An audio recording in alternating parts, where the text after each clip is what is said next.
if you want to stay, sure. You can stay for as much of the meeting as you're interested in.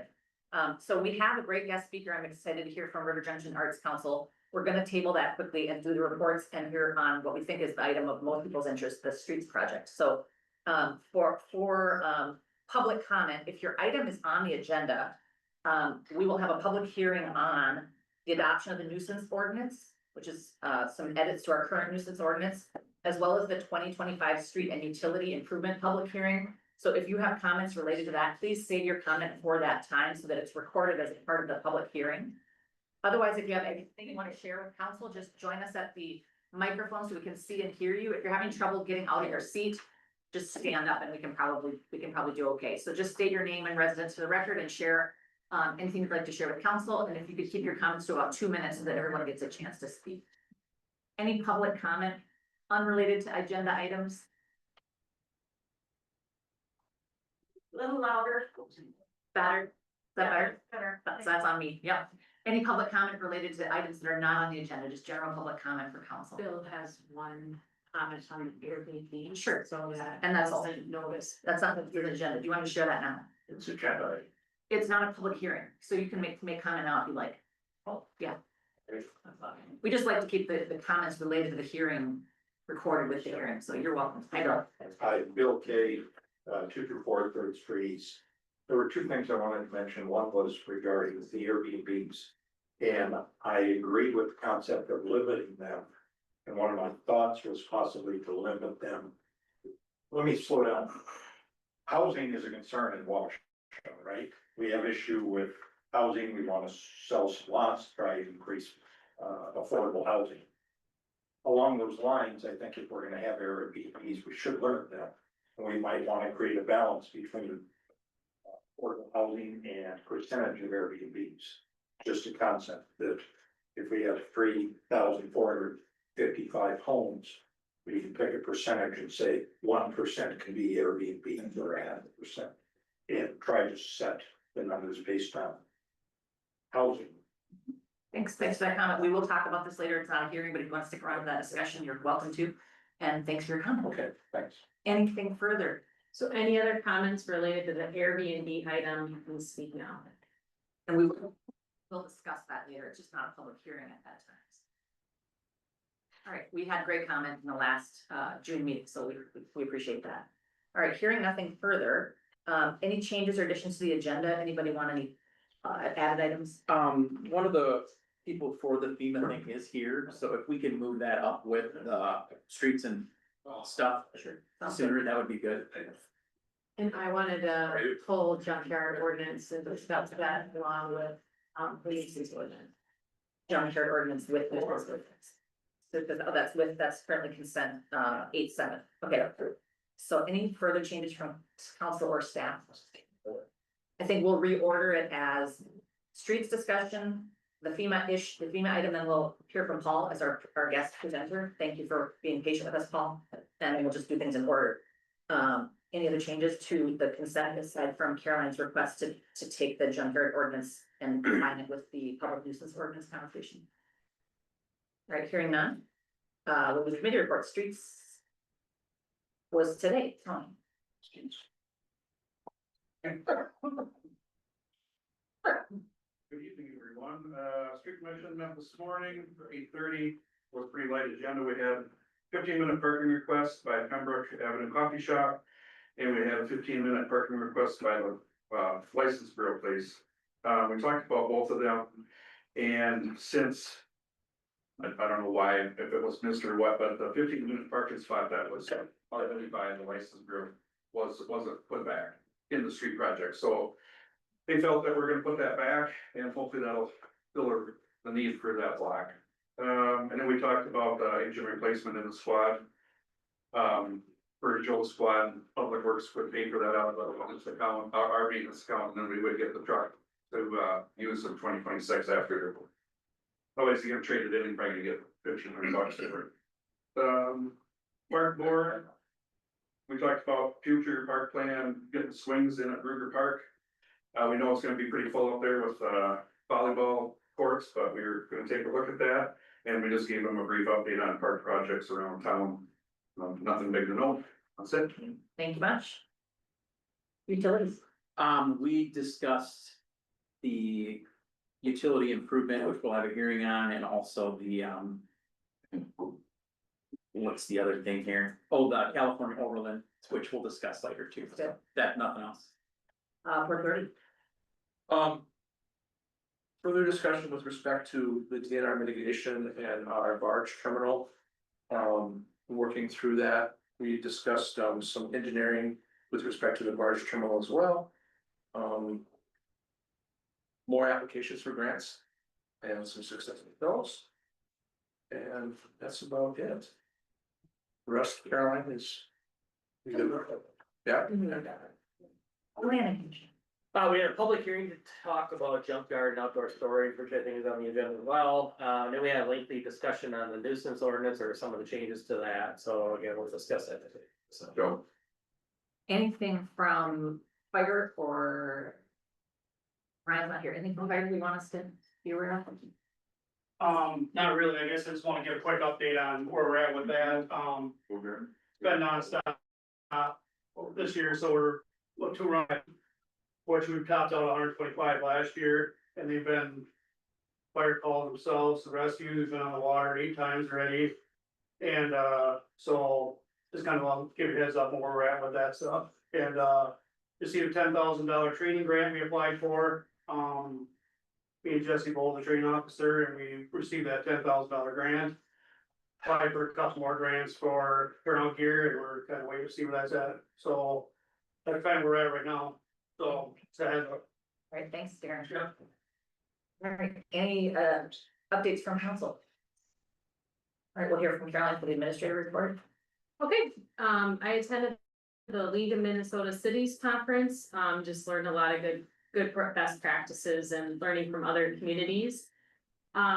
W&B Financial has announced that they, will provide an additional $75,000 for the athletic field for new projects.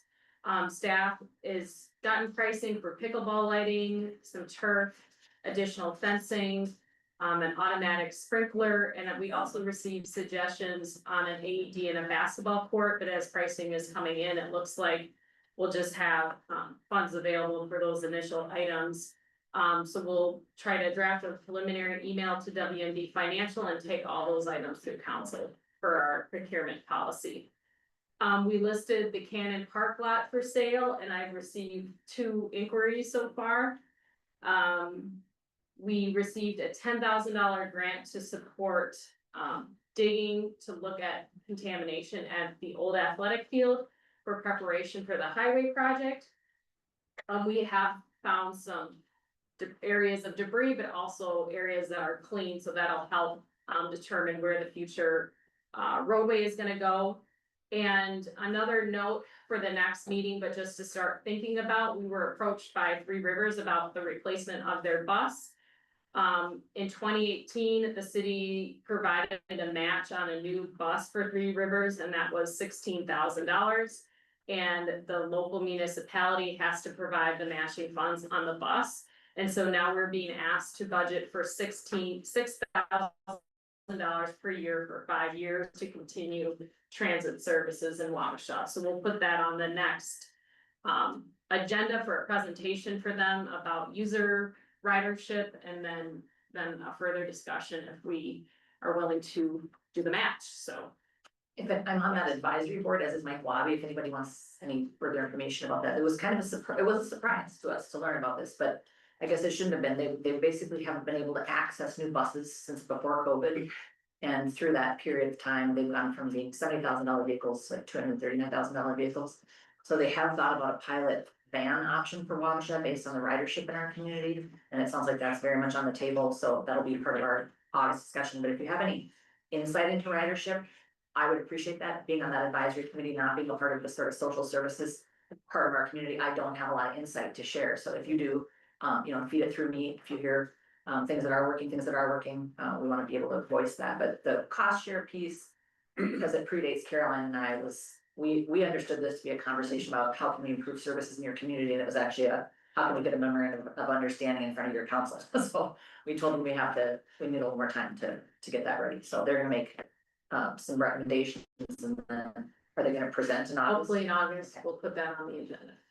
And then just since there's so many members of the public convened, this Cannon Park language that we use, it's not Cannon Park. It's the parcel on Hiawatha and Milligan, and it's not the park that you think of as Cannon Park with the cannon in it. It is the grassy area that's the corner lot on Milligan and Hiawatha that's being marketed for housing. All right. Thank you, Caroline. Then we have the consent agenda absent the item that, 8.7, we have the regular city council minutes from 6.3, the special city council minutes from 6.9. A contract for the police service with Kellogg, some peddlers permits. July warrants, the state of Minnesota joint powers agreement. The CBA, the first take that one out, Waukesha Fire Department front concrete apron replacement. The engine replacement in Waukesha Police Department squad transfer to Public Works, as Tony described. The pay classification change for our EMT trained paramedic. And the resolution accepting grant navigator funding from the League of Minnesota Cities. Do we have a motion to approve? Second. We have a first from Tim, we have a second from Brian. Any further discussions? All those in favor say aye. Aye. Opposed, say no. All right, now we're gonna pull the street project up first. We think that's where 90% of you would like to either have questions and ask or want to have the presentation made. Do you want to tee this up? Oh, Brian. Brian's gonna do it. Brian's our city engineer. Thanks for being here, Brian. Hello, good to see everybody. Too. I have a bit of a presentation I'll go through. Great. To kind of describe the project and hopefully answer some of the questions folks have. And then, happy to take questions after that. Brian's just speaking in the microphone, Brian, hopefully that's fine, and then, Just a little better. this thing just needs to go a little closer. It's louder when you have it up. Okay. Okay, thank you. So, if you move to the next slide here, this is the 2025 street and utility improvement project. The project itself, consists really of, 3 different types of work. There's a mill and overlay, project, that includes several streets. There's a couple of streets that we're doing what we call our reclaim and pave, which is a little bit of a step up above a mill and overlay. And then there's one section of the street where we're doing a full reconstruct. So, sewer and water utilities being reconstructed along with the street. So the mill and overlay streets include 4th Street West, 3rd Street West. There's the alley that runs between Lawrence Boulevard and East Main Street, kind of at an angle. Washington Avenue, a portion of 11th Street East. The 2 reclaim and pave sections would be Buena Vista Drive and Skyline Drive. The section that's targeted for full reconstruction is Market Street. I will note that the preliminary engineering report or feasibility report that council reviewed and approved previously had 3 additional streets in the mill and overlay category.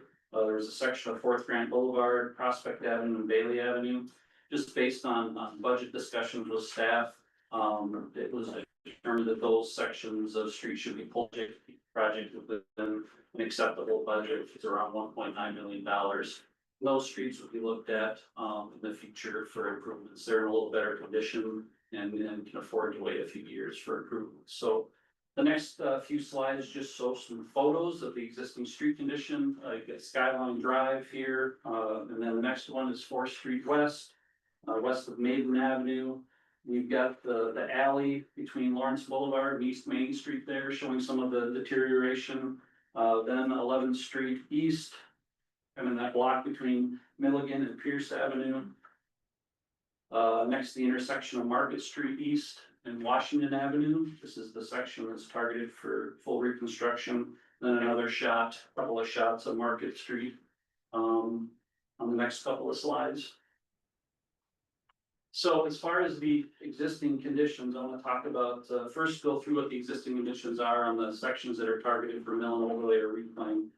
Storm sewer in these areas mostly consists of surface drainage along either bituminous curb lines or ditches, and they typically flow to storm sewer or adjacent streets. So there's drainage that exists along the existing street sections. Sanitary sewer, there is sewer that exists under some of these streets. It ranges from some vitrified clay pipe that ranges from about 50 to over 100 years old. There is some newer PVC pipe along 4th Street. There's a relatively newer PVC pressure sewer up on Skyline Drive. Most of the services are either clay or cast iron services in the clay pipe areas. And then the PVC pressure services up on Skyline Drive, and then along 4th Street, PVC pipe exists. So That's the condition of the existing sanitary sewer. Water main is, cast iron pipe for the most part, between 4 and 8 inch diameter. With the exception, I didn't notice on the slide here, but there's some PVC or ductile iron water main, up on Skyline Drive. The age of the water main ranges from 50 to 100 years old. And these, utility ages are consistent with the utility ages that you've seen on some of your prior mill and overlay projects. And we just noted to make you aware that you're making some improvements on top of some pretty old utilities, and there's some risks associated with that, and just want you to be aware of that. Storm sewer, wise, I'm now talking about Market Street. So storm sewer, there's some existing surface drainage that kind of drains down to the intersection where it goes into some catch basins. And that red area circled there is kind of a low area within the woods that's serving as a bit of an infiltration area right now, but it isn't very well defined. And it's wooded and it's kind of full of debris, and it's not really something that Public Works is able to maintain or monitor right now in its current condition. Sanitary sewer pipe along Market Street is that old clay pipe. It's about 75 years old. We just know that that old clay pipe is a source of infiltration and flow into your system, which you don't want. You don't want clean water into your sewer pipe. And the services are either clay or cast iron, similar to what we've seen on other projects. Water main is a 4-inch cast iron pipe, maybe some ductile iron in there. But it's relatively old, 95 to 100 years old. So it's done its job for many years. Services are likely Sorry, 3/4 inch. Share your presentation with our online viewers and colleagues. Oh, sure. Okay. All right. The services are likely 3/4 inch, and they're either galvanized, presumed lead, or copper pipe. We don't know for sure. We've got some data from the lead service line inventory that we've done, but we'll identify those as we build the project. You really can't tell until you dig them up. Proposed improvements, or there's the utility map, yeah, so this is showing where the existing utilities are, if you're interested in that. So some water main along the kind of the northwest side of the road, sewers kind of generally down the center, and see the storm sewer down there. Right, any of those utility or sewer line, are those steel from previous, steel, program? Are they, say that again? You know, we filled a lot of those. Oh, line? Yeah, No, I mean, no, none of these are line. You have a bunch of line in town, but these weren't. So talking about proposed improvements, first talking about the mill and overlay areas and the reclaim and pave areas. The mill and overlays will be generally what you've seen in the past. We've done several projects over the last 10, 15 years, mill and overlay projects. Some of these streets have asphalt curb, some don't. We'll basically be milling off the top surface, putting a new 2 inches of asphalt on, new asphalt curb where that exists. And that's pretty simple. The reclaim and pave sections along, what's it again? Skyline Drive and Buena Vista Drive. That's just a little bit different. Instead of just milling off the top surface, they'll bring in a reclaim machine and they'll grind up the asphalt and the gravel that's underneath to create a new gravel base that's mixed asphalt and gravel. Makes a good base for a new street. We'll put 4 inches of new asphalt on top of that. So that's the difference between the mill and overlay and the reclaim and pave. And the reason we do that on some streets and not others is these two streets are in, the asphalt's in a poor enough condition that it really wouldn't hold up with only a 2-inch overlay on the top. So we do a little bit more extensive rehab on those streets that are a little bit worse condition. We might do some spot repairs if we find some soft spots in the road, full depth patch, and then if there are areas with concrete curb that's deteriorated, we'll do some spot replacement of the curb. The expected life of the what are we on here? Storm drainage. Go back up. Yeah, expected life of the improvements on the mill and overlay is typically 10 to 15 years. You're blessed with some very sandy soils for the most part in Wabasha, so with good maintenance, you can get 20 to 25 years out of those mill and overlays. You do want to note with the mill and overlays, you will get cracks that will come through. Any cracks that are in the existing asphalt will reflect through, so it isn't a failure of the project if cracks come through. That's just to be expected with a mill and overlay project. You'll also see it, probably noted later here, but we'll talk about that, the bird baths. Reclaim and pave is 20 to 25 years for sure with proper maintenance, potentially longer. The storm drainage, there are no storm sewer pipe or really improvements proposed as part of the mill and overlay. As part of the reclaim and pave up on Skyline, we'll be looking at replacing some culverts up there. We'll make some casting adjustments for the manhole covers that are in the streets to adjust those to the new grades. I like to talk about bird baths on mill and overlays. Really, we can't change the grade of the surface on the mill and overlay. So if they're bird baths now, they're likely to be bird baths in the future. They might change location, they might change size, but you're likely gonna have some bird baths in mill and overlay street sections if they exist now. We really can't change that because we're not changing the grade of the street. On the reclaim and pave sections, you should see some improvement in that because we can control the grade of the street. Sanitary sewer improvements on the mill and overlay, really no improvements there other than adjusting and correcting manhole castings and bringing those up to snuff. Water main, no improvements proposed for the water main aside from valve adjustments, so valve boxes in the street. If we did include those water main improvements, it'd be a full reconstruction because you'd be tearing up the whole street. But we do want to note, as we've noted before, given the age of the water main and it's cast iron, we've had water main breaks in the past. A lot of times that's a service connection, so there's always the possibility you put a brand new asphalt surface on, and the next summer you get a water main break, you gotta dig up the street. So that's just the risk you take with those mill and overlay streets. Market Street proposed improvements, it's a full reconstruction, so dig up everything just like the downtown project, replace the aggregate base, new asphalt, new curb and gutter. No sidewalk being proposed as a part of this project. Any of those driveway aprons that are impacted will be replaced with a concrete apron, and then if there's an asphalt driveway behind that, it'll be patched in with asphalt. If it's concrete, it'll be patched in with concrete. We are looking at trying to improve the geometry of that intersection. If you are familiar with that, it's just a huge intersection and it's kind of hard to tell, you know, where the one street ends and another begins. So you can see in the drawing there, we're trying to correct that in that northwest corner. I gotta pull that in, make it a little more clear where the four streets come together, that it is really four streets at an intersection. You did run some turning movements for vehicles on there. They'll be able to make their turns just fine. So that should reduce a little bit of the area that Tony has to plow and maintain in the future, so. Storm sewer will be putting in new storm sewer pipe catch basins, and then we're gonna clear that area that's wooded and do some excavation and better define it as an infiltration basin that's intended to deal with stormwater. So city staff can monitor that, maintain it, keep it clear, and those types of things, so. You'll see some loss of trees there, but it's really better to find that area that's serving a stormwater purpose right now.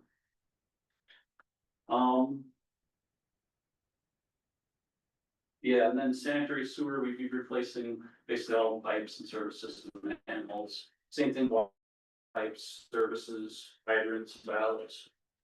We are stubbing in a couple services. I think it's 2 services in that lot that's where we vacated the right of way to make room for a buildable lot there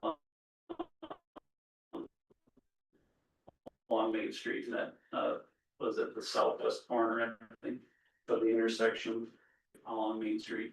So there's really no sewer stubs there because they wouldn't be in the right location. Project costs. Next slide. Oh, just. The one we don't want to. Yeah.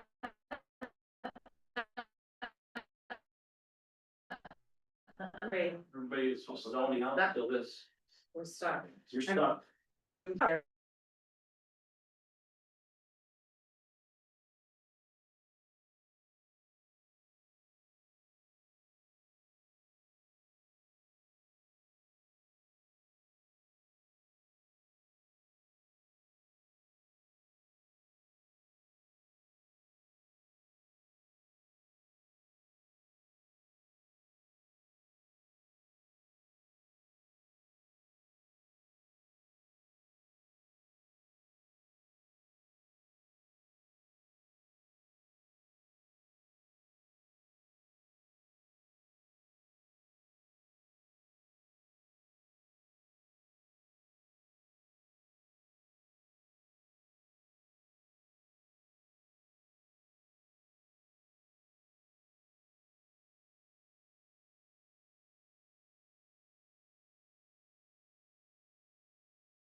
assessments.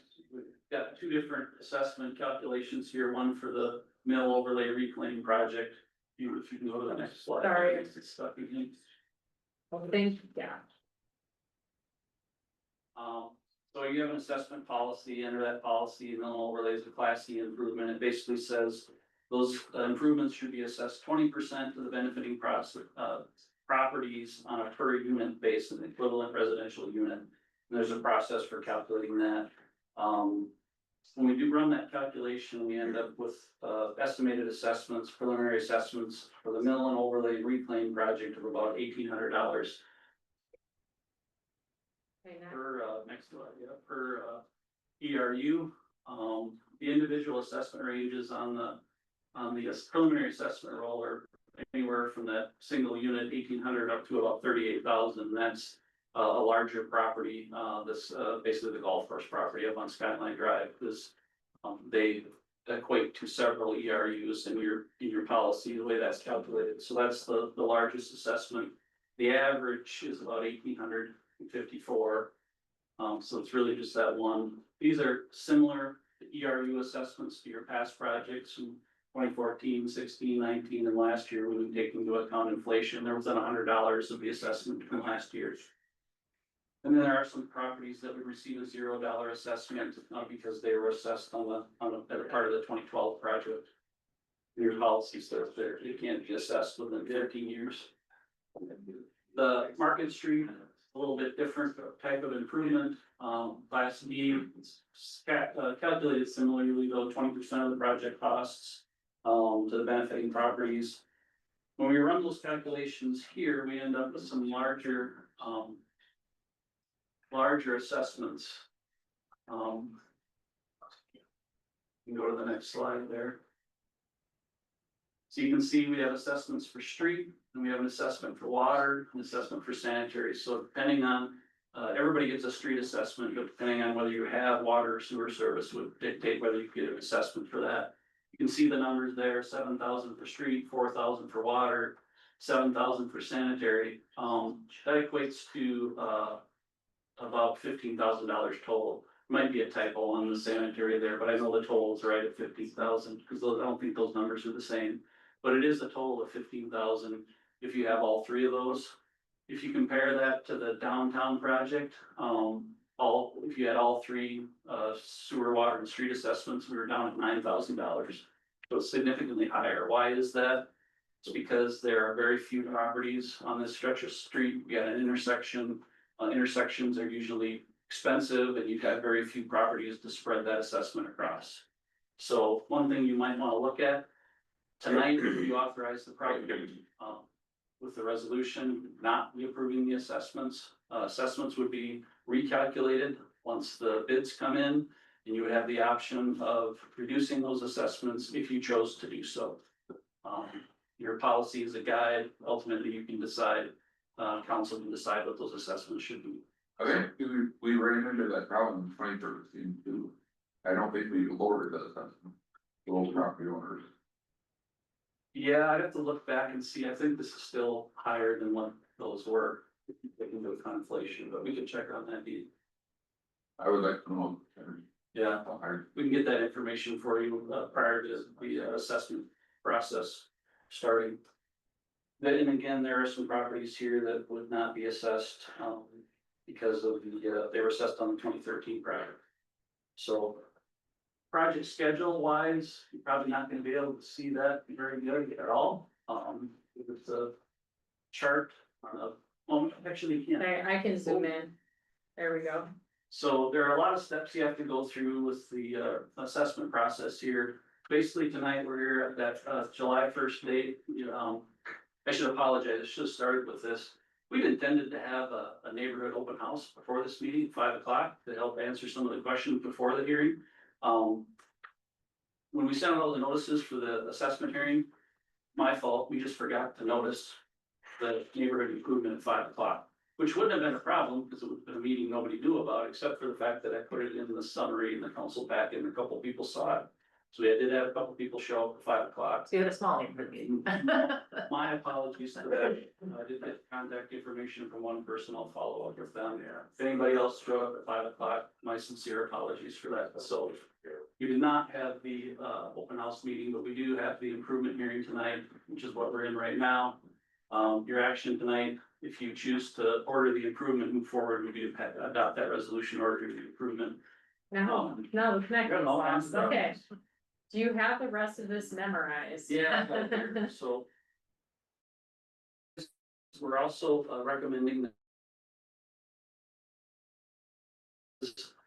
The contractors that will bid on the mill overlay project are different than the contractor that will bid or at least prime the construction project. So we think it's advantageous to split that into 2 contracts.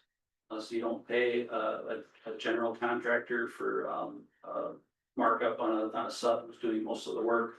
The other reason is that we don't want to start the Market Street project this year because it's unlikely it would get finished by fall, and we don't want to open up the street reconstruction project and let it sit over winter unfinished. So the intent was always to start Market Street next spring, and so if we split that into 2 bids, it just kind of fits so that you'd be bidding a project in a more normal timeframe for a next year's project. If you bid it now, contractors don't always know what their schedule will be next spring, so we have a separate schedule for that, kind of split up.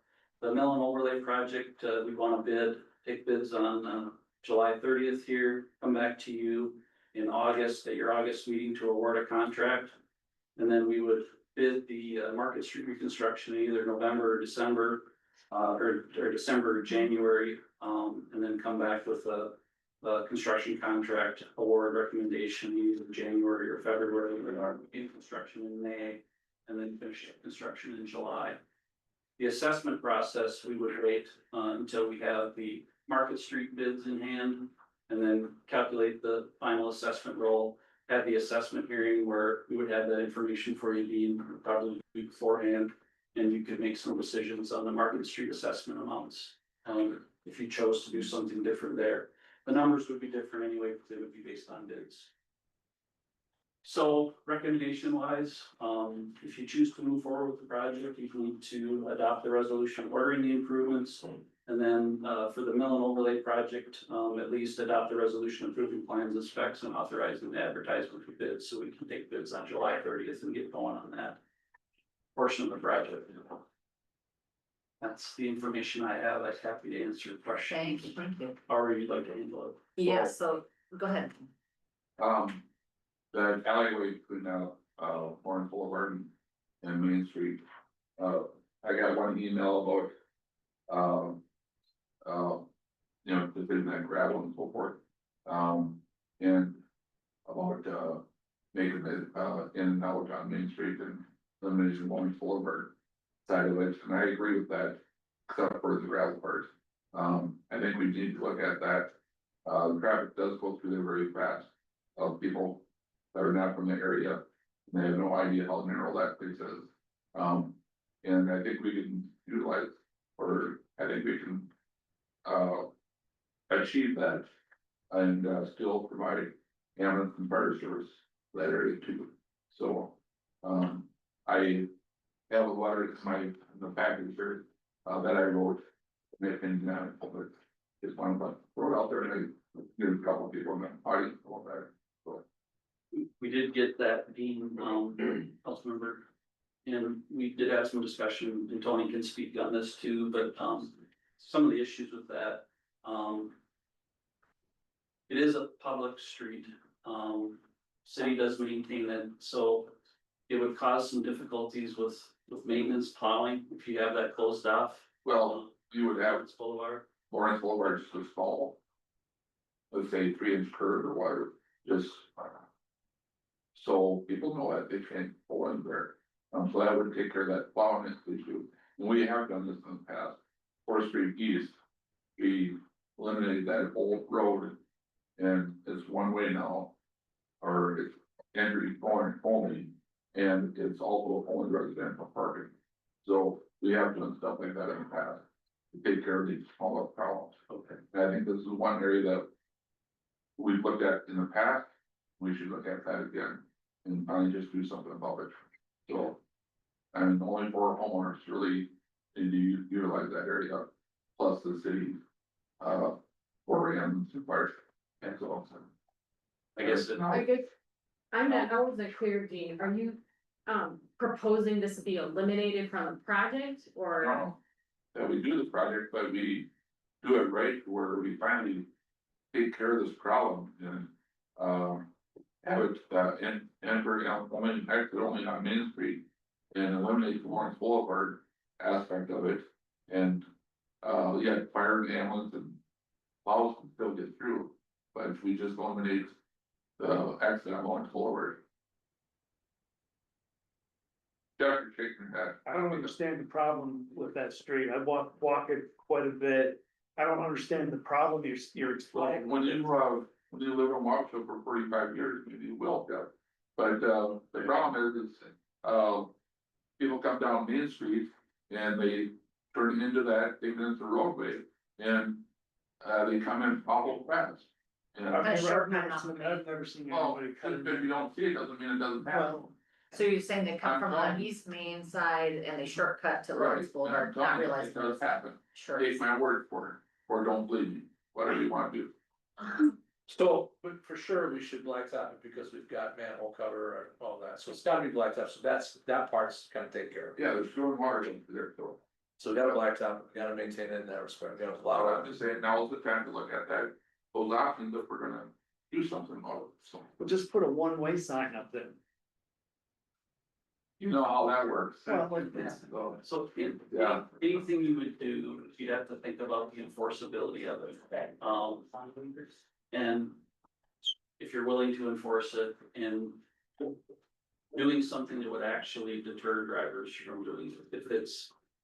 We've run into this before, and what you would need to do to really prevent people from going through there is some kind of physical barrier. You still get people that would do it. If you put a limited barrier that you can still theoretically. or drive maybe over. a few times, but, once people realize that that's not a road. Just like the golf, when we put the bike paths in, cars were going down day bike paths until they realized, hey, they're not bike paths. Yeah, Or they're not, road, yeah. so. It could be done, we would just need direction before we did the project here on what the council wants to do. We can come up with something to accomplish that. If you don't, That's the council. if the rest of the council doesn't agree with me, then at least put speed bumps at the entryway there, so. I know you guys don't like speed bumps, but other cities have them, they seem to be working, so. They do, speed humps work a little better. Wise, I like the roll. bumps, good. Cause maintenance issues. I know. So. Any other questions for Brian from council or staff? Otherwise, we'll open the public hearing. We might get some questions in the public hearing. Brian said he's okay with that. People can just stay where they are, because half of you are kind of pinned in. Is that all right? All right, so we will open the Can public. you just repeat the question into the microphones? Yep. Sure. Sure, feel free to turn to the public. We know what Brian's face looks like. So we'll open the public hearing at 6:40. And I welcome any questions or feedback related to this, this item, and questions, of course, are permitted, and, we'll give an answer to you. If Brian has an answer, it might be an answer that comes along with one of these next steps, in which case, follow along with the, kind of the project timeline, and we'll be willing to hear from you at any time. If you didn't see already, and I didn't give you one, there's a copy of the presentation up here on the table. And there are copies of the preliminary assessment rolls for both Market Street and the mineral overlay reclaim sections of the project. So they do have the preliminary numbers for the property. We have a question. Yes, I see a hand. Charlie. Charlie. Brian, can I ask you a few questions about Buena Vista? Yes. I probably should have spoke when they were having the public hearing, but anyway, first, Buena Vista is a road that goes up the hill. And so I know you know what the project is. Yeah. It varies in width from 13 feet to 17 feet as you go around. And so what your construction gonna do is, I would think it should at least be 16 feet all the way. I've asked Tony here to widen it out when he does repairs, but he never has. And, so anyway, your data in the construction thing doesn't say what it's going to do. For width. The second items I have relates to the cul-de-sac itself. And on the west side of the cul-de-sac, there is a paved gutter. And that paved gutter starts out at about 4 inches deep. Goes to 6 or 7 inches deep, and then rises up to the road surface level. And then the water that comes down off the hill with the gravel and stuff in it goes down to that gutter and then across the road, rather than dropping back down in the gutter and going through the culvert. Are you gonna make that kind of a correction? Yeah, we'll try to correct as much of the drainage issues as we can, Charlie. As part of the project. As far as the road width goes, we hadn't planned on doing any widening to the road. Yeah. We planned on keeping it the same width. And then the third item is, by on the, I'd say the north end of the cul-de-sac, the road goes up the hill and levels off. And that's really a driveway for the homes that are up there. And, the two sections of land that own on either side of that outside there, where it goes up, is Jeff Schollis and Jim Ramers. J. Ramer, not D. I was wondering if that was gonna be included in the paved area, because it should be. It's hard to describe where the, Considered as a curb cut. yeah, where the limits of the driveway are versus the road, but we do have a delineated line where that will, Yeah. where it's considered driveway and roadway. It's hard for me to show you that without a picture, but we do have that delineated. Okay. Well, anyway, just wanted to know what was included, since I have to pay two of the. Two assessments? Instead of one, I thought at least they will get some answers on it. Yeah. Thank you. Okay, I saw your hand next, like, I see you, Sharon. Did you have, okay, Commissioner Count? I have a question for you, I think this is a very passionate community. The cost is gonna be 1.941. What's the expected return on investment for the community? How will this help the community? So we don't do a calculated dollar return on investment, but the general theory behind mill and overlay projects is that you do this type of maintenance because over the life cycle of the project, we don't have specific dollars for this, but in general, we do pavement life cycle analysis. And it's proven that if you put mill and overlay, proper maintenance like seal coating, crack sealing, mill and overlay early in the midlife of the pavement, you will extend the pavement life longer before you have to actually reconstruct it. We've done some models that show that if you do this type of maintenance over the 50-year life of the roadway versus doing nothing until you have to reconstruct it, costs you more in the life cycle of the road. So it'll save the community in the long run, is that correct? Ultimately, it will save dollars on infrastructure maintenance and repair, replacement by the. And this may be not possible, but, when we moved in, we hadn't even moved in, we did have our vitrified clay pipe first. So that cost for us was 16,000. Is there Sure. anything that, what? Your service pipe, or the pipe that runs The clay across pipe. the street. Yeah, sort of.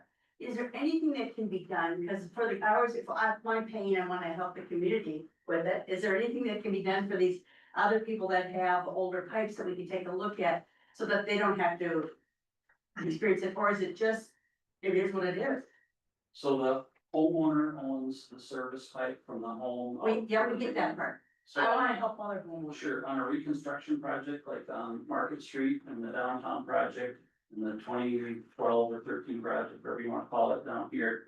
The city typically replaces the service pipes from the main to the right of way with new pipe.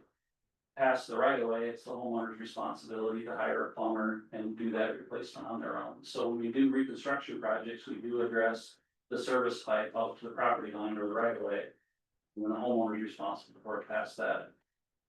Doing it outside of a reconstruction project isn't really feasible because you have to dig up the pavement and all those other types of things. So when we do reconstruct, we do address the services, but not when we do the normal overlay projects.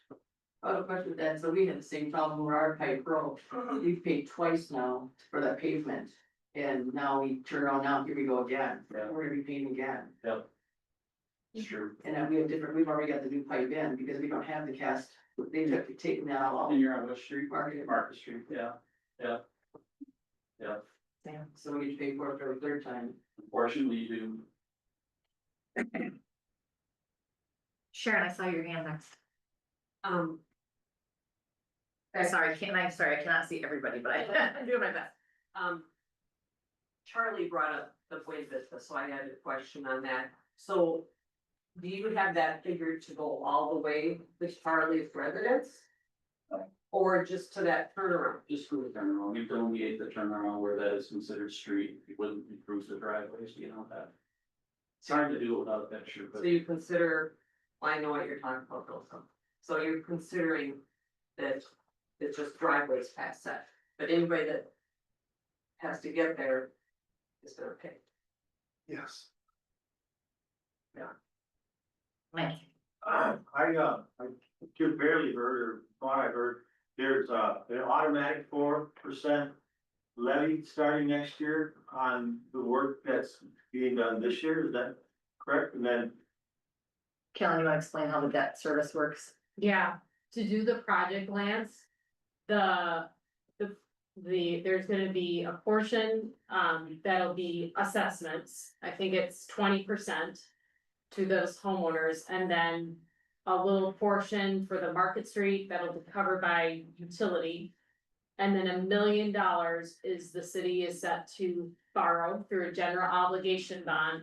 And the debt payment on that is about $95,000. So that added on to our tax levy next year, just from a starting point, equivalates to a 4% levy increase. It won't continue to go up, but an add on that new debt will be about a 4% increase on everybody's taxes citywide, just to start to take on the project. and then any overages that are over and above that, the unforeseens, or?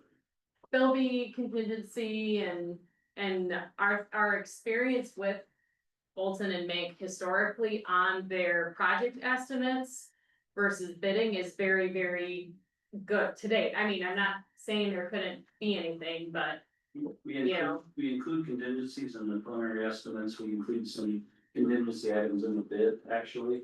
And then the city does include some contingency on the financing that they get, so there's some backstops and contingency to account for cost overruns, but Caroline's right, we haven't typically seen cost overruns on projects recently, so. Last but not least, I've been paying tax for 30 years. Do we have a savings account that the city can draw from rather than borrow? not for $1 million project like this. We would typically bond for a big street project. Yeah. We could, what we've done a little bit is try to break it apart and do, like $300,000 projects every couple of years. But there were definitely, Tony can speak to this, there's been gaps in that, so then we have a buildup of projects. So, How long will it take to pay off the bond then? 15 years, How many? 15 years. 5, 0? 15, 1-5. Okay. Mr. Reamer, you've been patient. How do you guys determine the 20% assessment for those property owners? When there's a lot of properties in town, they're used by a multitude of people. And University, which is not, but there's a lot of streets in town that are used extensively. Why should the homeowners be, where do you come up with the 20% and how do you justify it? That's our policy, and we must speak to the origination of that thought. That's why it is limited to 20% versus more than that. It used to be out. Well, but should it be a general tax levy for everybody and at the 20%, they're already paying taxes. There is no city street, I'm on a county road, but I've had my house for 42 years. I'm on a county road, I have no water, no sewer, that's on the city. And then you still gotta pay 20%. With the assumed positive impact of your property value, basically. Can't go off a bond without some kind of public improvement policy, and 20% is the lowest you can go. So if we're gonna borrow to do the project, we have to levy or assess the adjacent street owners, and I think we've done this now for half a dozen projects. At least, yeah. Yeah, Since, 20%. since 2000. It's the least amount we It's can the do. least amount we can do It's the least percentage that we can do and bond. and do an improvement bond for those improvements. So it's the minimum percentage that you can do under the law to do an improvement bond in the city. Most city policies are physically set even higher than that, 30-40% in some cases. We work for several cities that have Westfields, and most of them are actually down to this 20% range. And it's capped at that 20% because of that bonding authority requirement, 20% assessment required. I believe it was back in 2000, we changed the policy was 100% property work. And, then it came down to 30%, and then it came down to minimum 20%. And everyone since then has paid their 20% every more. But on So, that, on that. and you, we have some homeowners that, like you, that just have a road that has no really public come through it. But they still pay their share years Well, I'm ago. not saying So, they're sure. So I mean, No problem paying my they fair never share. talk about, like you mentioned, they're talking about, well, why don't we just put a fund and have the entire city pay for the project, like St. Charles does? Well, that was discussed, and for some reason it was not brought up, and it has never been, implemented. But the bonding is a financial strategy. Right. People are encouraging watershed roll. Well, it's just another instance of move to bird, because you gotta pay 20%. If you know, we have these blacktop, you know, like a watershed, it's an expensive place to be and say, look. Well, if you go outside and say, well, it's your taxes, man, it's actually less already, and you get all the amenities, the fire, ambulance, police. What's the benefit of living in watershed? You get the street right up to your house, you know, you get the street right up to your business, so it's that street property benefit of actually that. But the interesting thing about his property is that he has no benefit, direct benefit to him. That's not his driveway. He has absolutely no benefit from that road for him personally. It's just the way it's laid out. Sure, it happens to have a street there, yeah, Kind of like the golf course, right. they typically don't use Skyline Drive anymore now that the clubhouse is. It's just the way it is. Us. So I was just looking at this, the papers here that they handed out and the, amount that each home will be basically assessed at. There's just, I guess there's 2 pages with the addresses listed twice. One's for approximately 2,400 and the other one is about 1,825 for residential. So I'm curious what the devil charge is there. I apologize. Okay. I haven't honestly looked at that closely because we're not there yet, but Brian's seeing I was gonna something. mention that, so I should have talked about this, so these are 2 different versions of the assessment roll. The one that says 2,400 is what the assessment would have been if we hadn't taken those 4 streets out of the project. So that one was in, that's what was in the feasibility report, we had the other 4 streets in it. Right. The lower amount is what the assessment is when we took those streets out.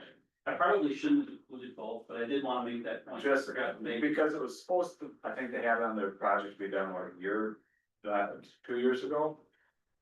And then it got pushed back, so. It doesn't, I get maybe some confusion, so I guess what assessment are we gonna be looking at? 1,800 is the Okay. assessment. Okay. It would have been Sorry, higher. We have to do a feasibility assessment as a part of our due process, so that's just an artifact, sorry about that. No, that's okay, I just want to clear it, that's all. I probably next to it, that was confusing. Yeah, Jackie. So I guess one of my big hangups is there's a lot of conflicting language in the documentation that's been distributed. I mean, in your executive summary, it demarcates that only Market Street is gonna have full replacement and reconstruction of bituminous pavement. Sentence right after it says the other segments in this report each are proposed for a bituminous mill and overlay for replacement of, bituminous curb, spot repair. So right there, that is incorrect language compared to the presentation you just presented, and that's in this executive summary, which, as far as I know, is the only document that's been available to the public. And so that's contrary to that, and I mean, you stated that you have reclamation for Skyline, so I think it needs to be more clearly, because you keep grouping these streets together, even in the resolution that you're intending to resolve tonight, all those streets are grouped together, and it's very confusing language, because you put bituminous mill and overlay in the same sentence as bituminous reclamation, and so nobody knows what's happening on any of these streets. In the maps you present, in the feasibility study, all the streets say mill and overlay on them, on that map, that's colored in the feasibility report. The reason we do that is the assessment process is the same for that category of streets, whether it's mill and overlay or reclamation. They're the same category of maintenance improvement and the policy, so the assessment is the same. I realize it's confusing, I apologize, but this right here on that screen is what's actually happening to those streets. Okay, but it's not in the resolution that they're looking to resolve tonight, it's not demarcated like that, if that should be the resolution, it should have those three categories, it only has two categories. It's like that because of the assessment policy. And how the assessments are calculated, so I apologize, it's confusing, but But per the resolution, you can go mill and overlay Skyline, and no one's gonna be able to hold you to it. no, we can't. Because You can say that, but that's not what the document says, the document. They're putting the plans and specs, and the plans and specs have. Yeah, Right, there's so now many is the iterations. time to direct the plans and specs. Is it not? They're resolving to direct the plans and specs to be created based on these documents. Correct, the plans and specs that are being approved include the requisite plan and phase on those things, How do we know that? Because they're not publicly available. because I'm telling you. It's a next step process. Trust that when there's conflicting information, that's Well, what I'm saying. You gotta trust us, cause that's our responsibility, so. That's what we're here to do, is take a look at the scope of the project, take it to the next step, take public comment, so your public comment is heard. I see positive. It would be helpful if you could add the words Sure. into the resolution. Just, I guess one more thing is, in the mill and overlay process, there's just a couple houses in the past few years up there that have had tied into the sewer, or the main line on Skyline Drive. So obviously there's dips in the roadway. And also where there's culverts underneath, I mean, you can't actually drive on that side of the road if you bottom your car out. I'm assuming you said earlier they're gonna build up parts of that road, is that something that they would actually build up, or are they just going to scrape off the top and go over it? And it's gonna be that same problem? No, because we're reclaiming the pavement, and that means level things out, and those might be areas where we do those spot repairs. Okay, yeah, cause I wasn't 100%, I'm not fully aware of the difference between the reclaim and the overlay, so, yeah, thank you. Jack. I think the other thing that I would like to say is, it goes back to March 1st of 2022, when I, addressed this with Tony, and in the response he gave me, says reclaiming, shaping, compacting, putting 3 to 4 inches of asphalt and shouldering options, because I suggested that it should be widened. And I do believe it should be widened for safety. There is availability to widen it. I've gone and measured it myself. There's only one street sign, one utility box that would need to get moved to widen it. There's several reports from the state that say widening streets makes streets safer for traffic and for pedestrians. There's plenty of people that walk on it. And so I feel like that feedback hasn't been actually put into these plans. I think. Just recall, we had to take 4 streets offline to make the project feasible, so there's always a scaling of the entire project, so we aren't at this point looking to add scale, because we've already taken 4 streets and pushed them down further, so. But if you're going to reconstruct a street, you should do it in the best possible way, right? If you're gonna do it the first time, do it the right way, because you can't come back and redo it a second time, because you're not gonna have enough money to do it. Are you talking about widening Market? No. Cause talking about that's the only street we're reconstructing, is Market. Right, but you can widen Skyline when you reclaim it, you can build the shoulders up, all that stuff, you can do it if you choose to improve your city street to the level it should be for the safety of the residents that live on it. Well, that's not the scope of work that we have in front of us, or that's been urged, so that isn't before us, an additional scope is not before us, so. Right, I urged it back in 2022, I did August of 2024, so that's where I'm saying, it hasn't been heard, it hasn't been put into these plans, and now is the only public hearing that came up that Skyline's been on. Because I've got emails here that say it was gonna happen in 2023. That was hopeful completion of the project. It didn't happen then. So it's been 3 years, so I didn't know if it was ever gonna happen until I saw the notice on Facebook of this meeting happening. So So these street there have these street projects are very complex, as you can see, and we have to tick through a very purposeful, obligatory, process of series of steps. And so an email about, I desire this and, in the future, it leads to this moment, but this is the scope that we have before us. This is the street reconstruction project that we have before us. It won't change in scope. But these are responses that came back from your public works director. Yeah, our public works director doesn't make the approval of those street projects, so you're looking at the body that does. Tony always tries to be informative about what's coming, everybody wants to know, when is my street gonna be improved? And there's as you can see, long list of street improvements, including the 4 streets that we took out of this project to make it feasible. So he doesn't advise on what should be improved on streets? Go ahead, Brian. We did talk about widening the roadway. I would tell you that it's not safer to widen the roadway. The wider the road, the faster people drive, it drives speeds up.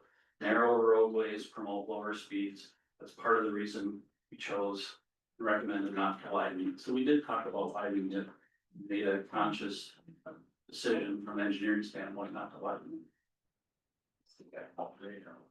I have a question, as being one of the 4 on the top here, of $15,000 of improvements, how much do I cost that, over taxes or payments, or what you're gonna do here? You have a couple options with assessments, whatever the final assessment is, you have the option of paying it in advance with no interest. And there'll be some guidance on that when the assessments are adopted, you'll get direction on, the dates you need to pay that by, but not for interest. If you choose not to prepay it, it gets certified to your tax rates, and it gets certified and will be over 15 years at an interest rate that the council will select. So you can essentially finance it through your taxes if you don't wanna pay it up front. But as you probably heard foreshadowed, we have to discuss what that impact really is gonna look like for you and the very few properties that are on that intersection, and take a look at past practice and what makes sense, given that this intersection is touched by, 4 or 5 properties, something like that. So that's again, Drive it constantly. yeah, that's again kind of down the road. Riverview, it's the river walk, the river, it's a constant. Yeah. I've lived there all my life. Yeah, just like Main Street owners, yeah.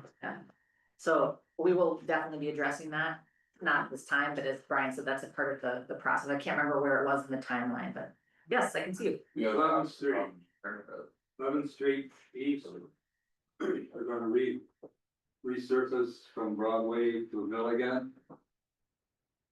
Curve.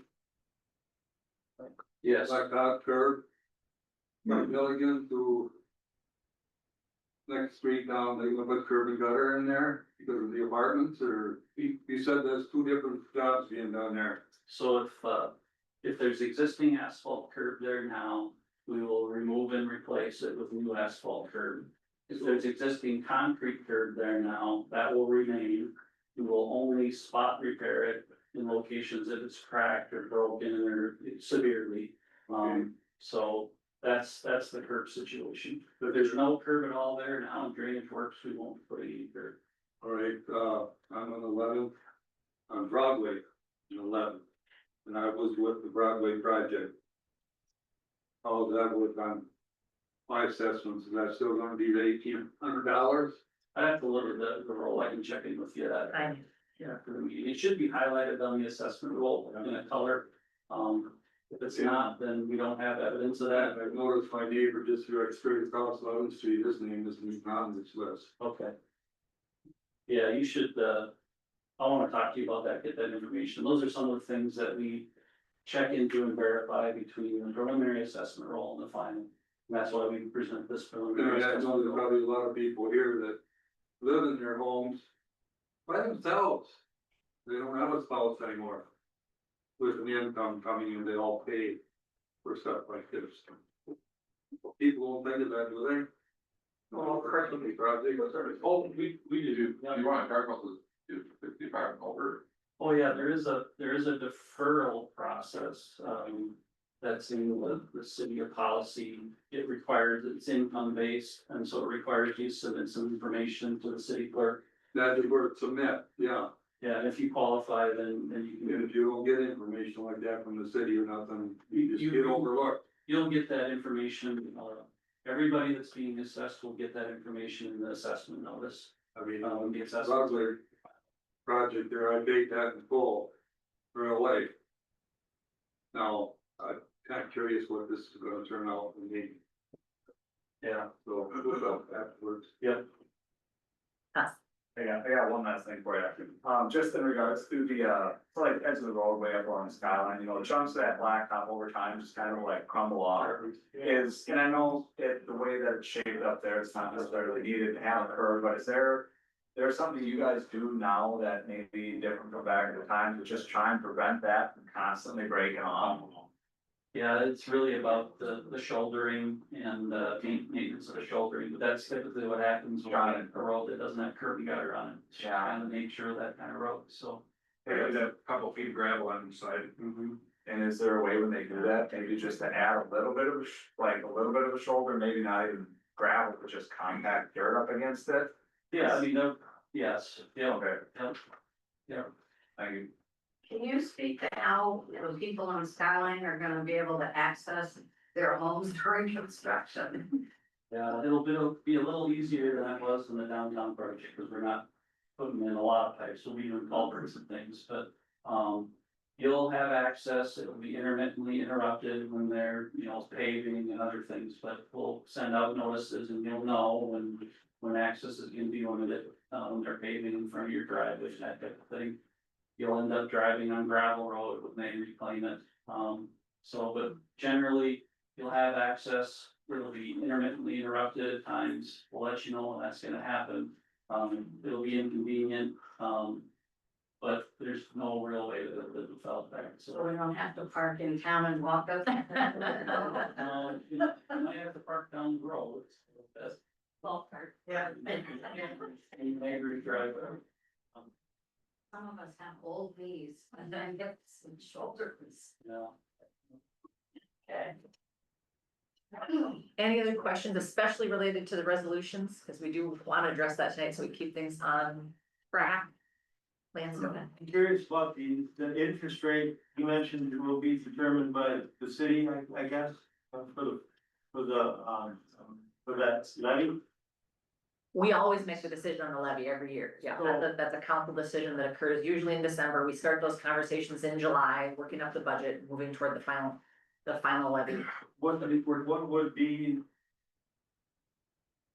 something that would be close? What are they looking at for a number? We're talking about two different percentages here. I think you mixed the levy increase with the interest on the assessments. They're unrelated, completely different things.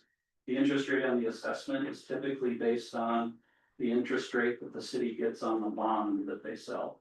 And oftentimes they'll Estimated say, 4.5%. yeah, 1% above, but it's been in the anywhere from 3 to 5% range on past projects. So what you said was 3.5 on 4.5. 4.5. We've got budgeted right now. But we won't know the final interest rate until we try to sell our bonds. We're talking about bonds. Yeah. Yeah. Yeah, Okay. oh, that's what Mike would have to find. Yeah. Yeah, but it's typically based on whatever the winning bond bidder is. What interest rate they offer the city. So the entire project is basically gonna be borrowed against? No, there was a spreadsheet or a slide up there that talked about the utility commission. Or the street sewer and water utility as a contribution to this. The assessments will play into it. But yeah, it is all borrowed funding. That is correct. Just, yeah, as far as how you pay it back, though, then there's other funding that comes in, the assessments come into play, and the utility, revenues come into play. So. Thank you, Brian, for hosting us a neighborhood meeting, even though we didn't, we didn't create a good setting for everybody, but we really appreciate you being here. Anything further, otherwise we'll take action on these resolutions. I'm gonna close the public hearing after calling for a couple more chances for people to say something online. I just have one final thing, and I'm certainly, you don't know me, but I'm certainly not a perfect woman. But in the event in the future, if we could have a public hearing to ask you questions that we're asking you right now, it would be so helpful. Because this is things that are not common, right? We don't know them. you know, things that are near and dear to our hearts, we want it to be good for the community, but that I feel was missed. Yeah, I apologize. We certainly intended to add that more informal, formal Thank meeting you. before this. Completely my fault for missing Well, those. We're not perfect, but it's pretty in the future. It's important. Yep, we've done it on past projects, so. yep. And they usually feel just like this, so it was accomplished essentially, so thank you, Brian. Yep. All right, any further comment? All right, hearing now, I'll close the public hearing at 7:11. And if anyone would like to entertain a motion on these resolutions, ordering the improvement and preparation of plans and approving plans and specs, ordering advertisement for bids. Also move. Sorry. We have a first and a second. Any further discussion from council? All those in favor say aye. Opposed, say no. All right, we'll try to keep on track. As was outlined in the packet, please take one, or if you don't want a paper copy, this is a part of the agenda packet online, very easy to pull up. You can take a look at that larger schedule to kind of see how this project is gonna, how the different processes for council will look for the next months to a year. And we look forward to any public feedback in the future. Thanks for coming. As I said, you're always welcome to stay. It's a beautiful night. I don't expect you to sit around for other items if they don't wish to. Paul's been so patient. This is a bright spot. Paul's here to talk about an update related to River Junction's Arts Council. He was gonna be our presenter at the top of the hour, but agreed to stick with us while we handle these questions, knowing that the neighborhood meeting did not occur. So thanks, Paul. Welcome. Hey, everybody. My name is Paul Cushman, and I brought the council a gift. This is the first commemorative poster of an annual art show that we're starting. This will be September 13th. This is gonna be a nice art show of 20 to 30 booths of fine art that we're putting a lot of effort into creating. We'd like this to be an annual event that's great for Wabasha. We're not trying to do a festival type of a situation like they have in surrounding communities. We're really focusing on small, being able to contain under the bridge park area. And we want it to be something that artists really strive to be able to become part of. And grow an artist community coming down the river corridor, and on both sides of the river. So, Honorable Mayor, I brought you one It's here. spectacular. I saw it from far. I didn't realize this was your poster. I saw it hanging at the, I suppose, chamber office. Yeah, this is a painting by a local artist, Sherry El-Nashar. We've got incredible artists in our community. We're just gonna try and help them come out of their homes and their little spots and focus some attention on them. We think this will be a wonderful thing that people will really want to participate and come to Wabasha.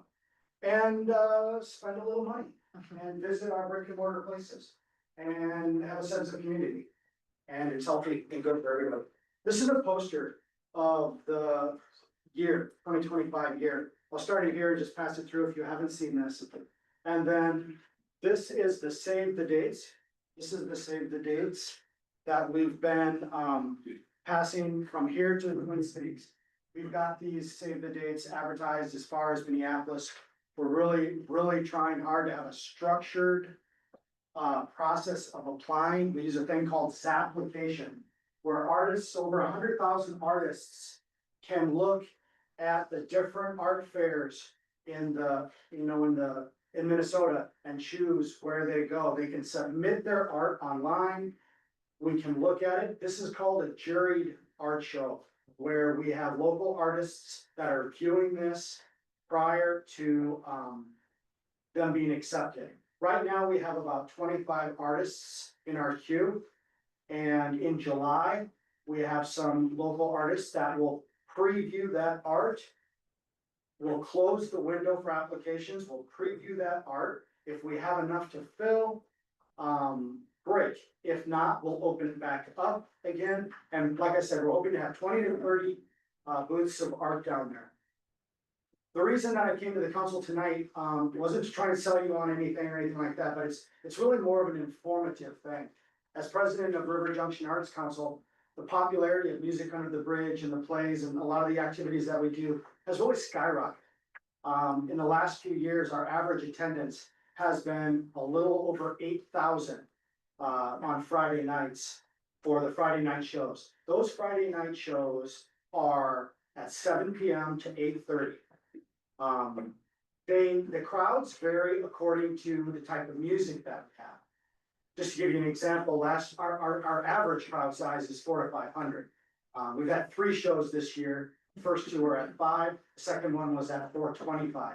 But we have a lot of people out on the streets and at the brick and mortar businesses enjoying the music, drinking and eating, so it really spreads out to downtown. RJAC has been providing fine arts in this community since 1979. The board has gone through a lot of variations. Right now, we have 10 members on a 12-member board. We're extremely active and organized, and the reason I wanted to come to the city council was because at the beginning of the year, I reached out to the city, which, by the way, the city folks are incredible. They support us in every possible way. They help us get ready. They keep it clean. They make it look beautiful. They're always 100%. The nature of the phone call though was, I was like, well, based on last year's attendance, we had 1,400 people at ABBA, folks. I mean, there was 1,400 people in that downtown area dancing, but we only had 2 porta potties. Okay, and so that's an issue.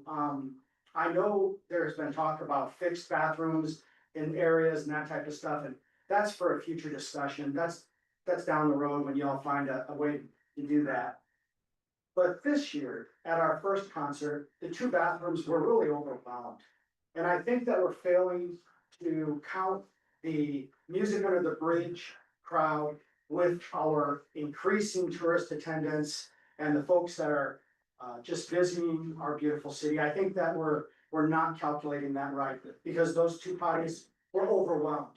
And it was a real reflection upon us, River Junction Arts Council, City of Wabasha. So I made a phone call to the city and they said, we know that's an issue and we've had discussions. There isn't money in the budget to do that right now. I said, I understand completely.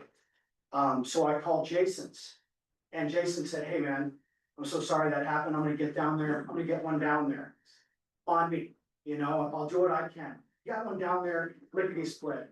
And he cleans them and he makes them look nice. So now we have 3. Okay. But really, if you look at the math, there should really be 1 porta potty per 150 people that are using that facility down there. They're getting overwhelmed. And it's not just the Music Under the Bridge crowd. It's the wonderful, farmers market that we have and the other events that we're using down there. Plus, that corridor is just an incredibly popular place to walk. So I'm bringing that to your attention because I don't think that Music Under the Bridge is gonna immediately all of a sudden lose popularity. It's a wonderful thing. People really enjoy it. And when you go into your discussions in August about budget, keep that in mind. Are there any questions about this year's activities? RJAC, anything along those lines? We are a nonprofit. We are 100% volunteer. And all of the funds that we get are donated. If you look inside the rack card that I passed around, you will see 31 sponsors. That is where the money for Music Under the Bridge and the plays and that type of stuff come from. We will be looking at grant processes for the next couple of years, but we're not quite there yet. You can see from the amount of people that participate in sponsoring that it's of a value to those downtown brick and mortar businesses. They find it value, otherwise they wouldn't be given their bread to support us. How much are those porta potties a week? I don't know. That would be a question for city manager. I put the data in there. It was in the agenda. Yeah, I didn't see. So it's, 1,500 a year for one or something. yeah, regular porta potty is $165 a month or $11.55 per year, cause we do it April through October, right, Tony? Right. Yeah. And then an 88 porta potty is $200 a month or $1,400 per year. And we don't have money in the budget right now? No, For porta potties? well, we do for the other porta potties. What we're currently paying is $4,865 per year for what we have. Right. That's what we have To there. double that or. Yeah. For one more down there, we don't have the money. Well, he gave you one, didn't he? Yeah, they have the one they need. They're saying they would, yeah, more, so. I'm saying one more, so there's. He brought one down. I'm not sure what his intention, maybe that's on his cuff and he's just doing that because it's a reflection on his business as well. He did that out of the generosity of his heart. I'm not sure if he's sending you a bill or not for it. There should be one or two more down there, in my opinion, but I'm sure there's folks that have more information than that. I'm just bringing to your attention, kind of the amount of people that are down there. Yeah, I had no idea you had 1,000 or more people at any one given time. I mean, I I had don't know how people- it's full, but that's. The first concert down there, I had people use my facilities, because. We always run back to our office too. Yes. And to be honest, we But I haven't, just can't believe that we do not have money for one more porta potty. We don't have money for the street project that we just approved. Yeah. I mean, Well, that's kind of. let's think about Yeah, it in next budget.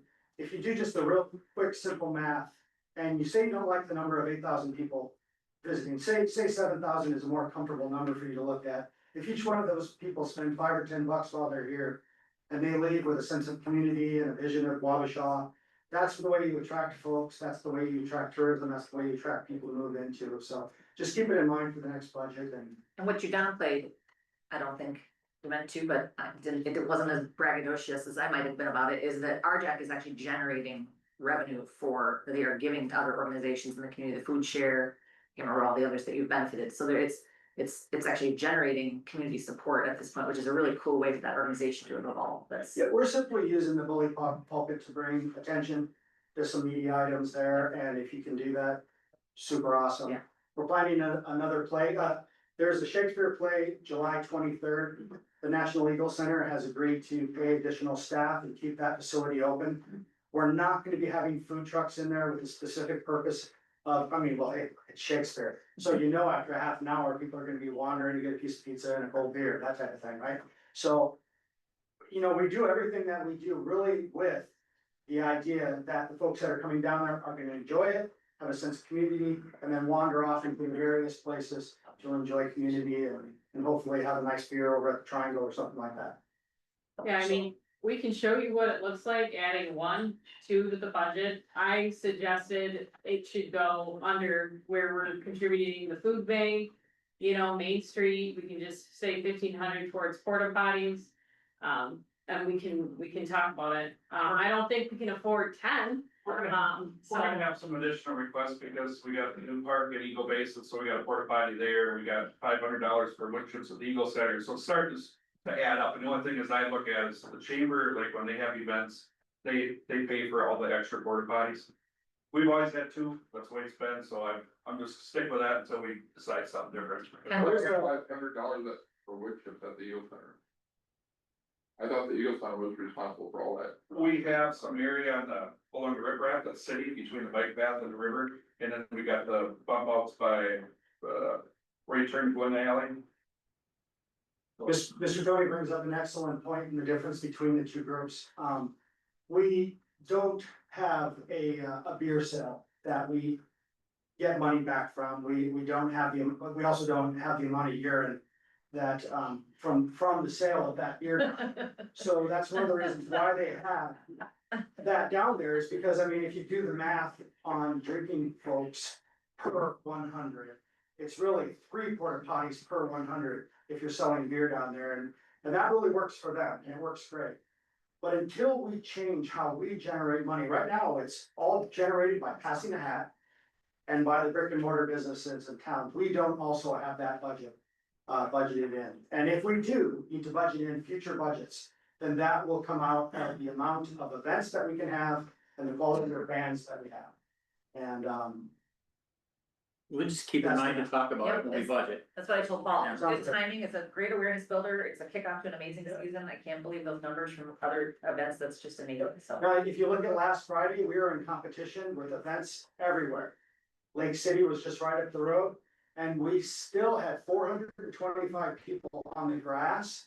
And Urban Arrow was packed, the corner by the clock was packed, going all the way down past the triangle, people were moving about. We also had another 25 people that were just parked in the amphitheater by the Eagle Center, enjoying the weather out there. So it's really centralizing people down there, and that's a benefit.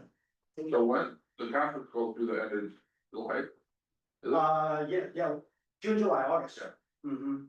And then in September, we'll close with the art fair. So we got 4 months left. And I'm gonna make a motion that we, purchase these porta potty for down there. If there's no second, so be it. That's my. Can we? Add That'd be a- stuff without noticing it, though? We'd have to do it Yeah. as an agenda item, which we had Paul, he's acting like a very responsible agenda item, but he was just our guest presenter. I'm sorry, Dean, we didn't tee it up for action. I gave Paul the advice that we would wanna hear from him as soon as possible, but that the budget conversations are gonna start in earnest. Under here this forward. Item number 4, I'll add that to his agenda. Under item, Into the addition. yes, which I called for. Yep. I think we should add it to the agenda in the future, just for procedural purposes, and we'll, If the council finds in future discussion that you are leaning to do that. This week, I think the crowd will be sufficient with the 3 that we have. It's a bluegrass band. And they're absolutely wonderful, but that doesn't usually draw in more than 400 to 500. The following week is the return of ABBA, the fabulous band that drew well over 1,000 people last year. So if it does come up and it's something that just through discussion that you feel that you can work out, that would be wonderful. Yeah, we won't be able to make that decision by then, but, Understand? okay. thank you, Paul, thank you for waiting, thanks for all your work. Oh, you're so welcome. We welcome you to stay, welcome you to dash at any time. Good night, y'all. Thanks very much, really appreciate it. All right, our other public hearing item, oh, sorry, we were gonna tee up this, we think we can handle the FEMA issue quickly? Yeah, and we'll do the Grant Boulevard one, and I don't think anyone is here for the nuisance ordinance. Where are we now? We reorganized because of Yeah. attendance for streets primarily, we could tell that most of the room was interested in that street item. We're So also, we did 1. Yeah. 2 now. no, sorry, we did 2, we did not do 1. But we'd had Brian's recommendation that we also bump up general business 10-3 on the FEMA DNR mitigation program acquisition request. And then number 2 would like to be bumped as well. It's just a long agenda, so I'm sorry, we can't accommodate everybody because we still have a queue. Carolyn, you wanna talk about the mitigation program? Yeah, and then I'll let Mr. Phillips address this. I told him that he would be able to do so now. Sure. There is a FEMA DNR mitigation program, where the city could receive funding to acquire and demo homes in the floodplain. And would be required to add a deed restriction whereby the vacant land remains vacant in perpetuity and owned by the city in perpetuity. We've got 2 property owners interested in seeing this program. After learning about the program, I recommended that we not pursue this program on behalf of homeowners. But I said, you know, Riley assisted me with that a homeowner could always appeal the decision. Both wanted to appeal it to council. The reason not pursuing the program is that we just got done trying to liquidate vacant lots that the city maintains due to our challenges with the budget. And we would be removing tax base by tearing down these homes, so lower and basically lower our assessed value. And, you know, it's for the next 100 years. So I did ask the grant officers if there by which a way that, you know, somebody else could acquire it or could get in private hands. And they said, no, it has to be owned by the city, and it would even be challenging to transfer that ownership to, say, the county or the school district. That would require their approval. And so that's my main thing. I was sharing that I've managed successful programs that tear down homes and rebuild them out of the floodplain.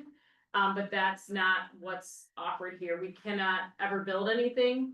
We have another vacant lot that we're maintaining near Quick Trip, and they have constantly asked us, we'd love to expand our Quick Trip, add tax base, and we cannot sell them that property. So I'm just mainly concerned about removal of the tax base and then adding another vacant lot for Public Works to maintain after we are intentionally getting rid of other vacant lots to reduce the maintenance obligations.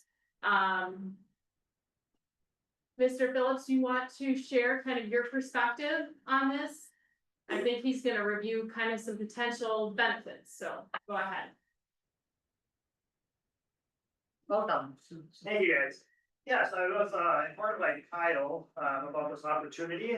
There was a lot of, Riley. Riley, Okay. sorry, about the opportunity, and there wasn't a whole lot more discussed about it, or I guess informed to me about it.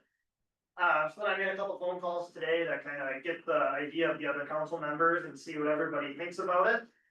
By my understanding with the new floodplains, with the flood insurance and everything that goes with that, and the difficulty in the future to sell the property as is, and the exponential cost to improve the property to get it out of the floodplain, is kind of, very expensive.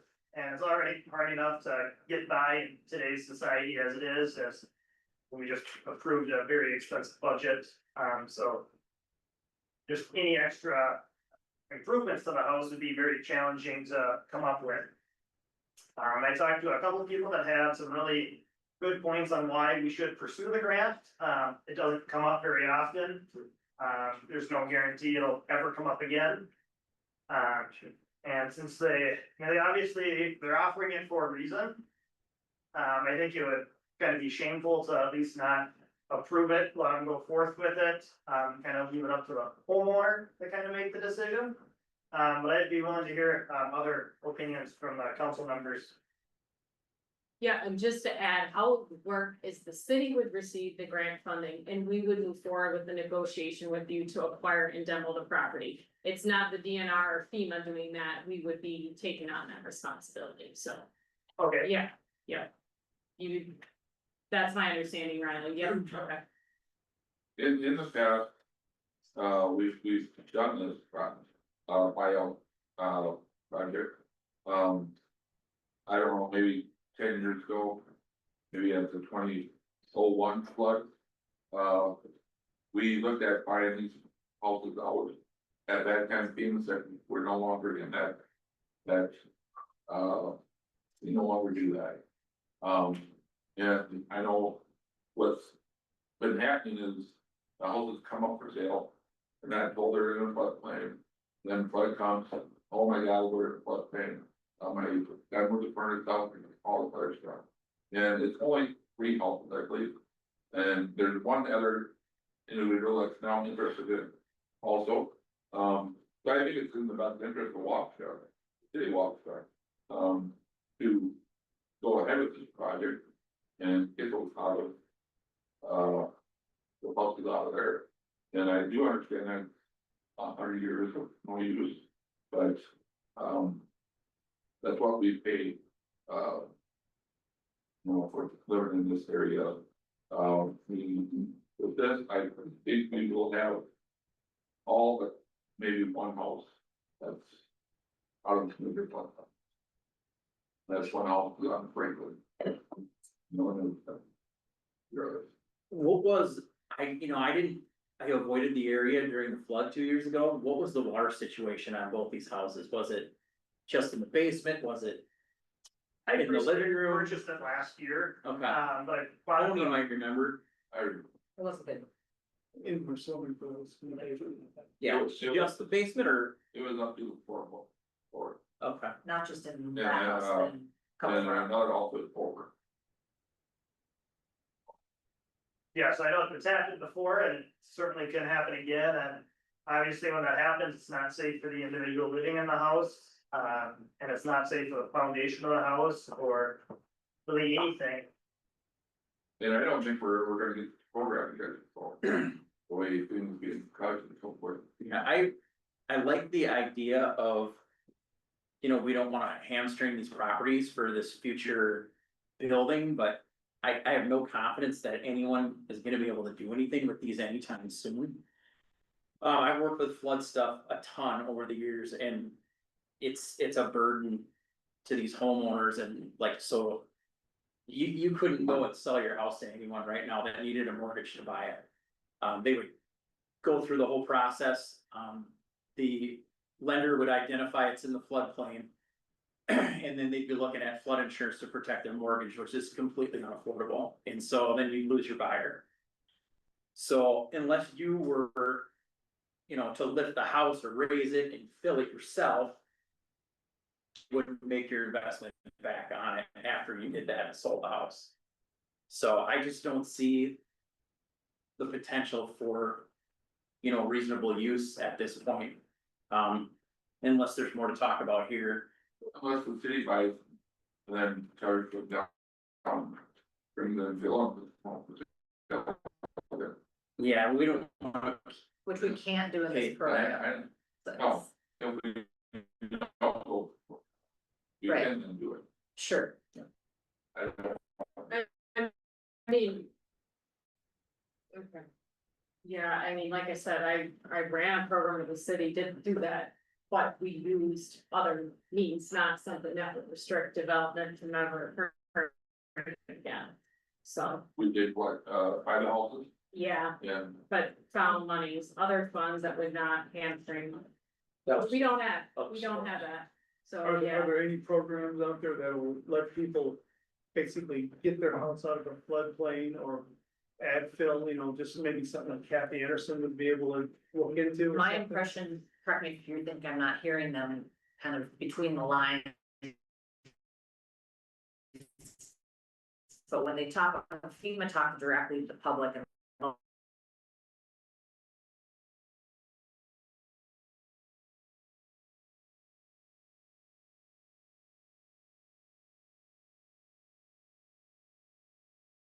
and what they're basically saying, take anything out of this flood zone that you would need. but I realized those. And she was in tears that entire summer, that she was constantly.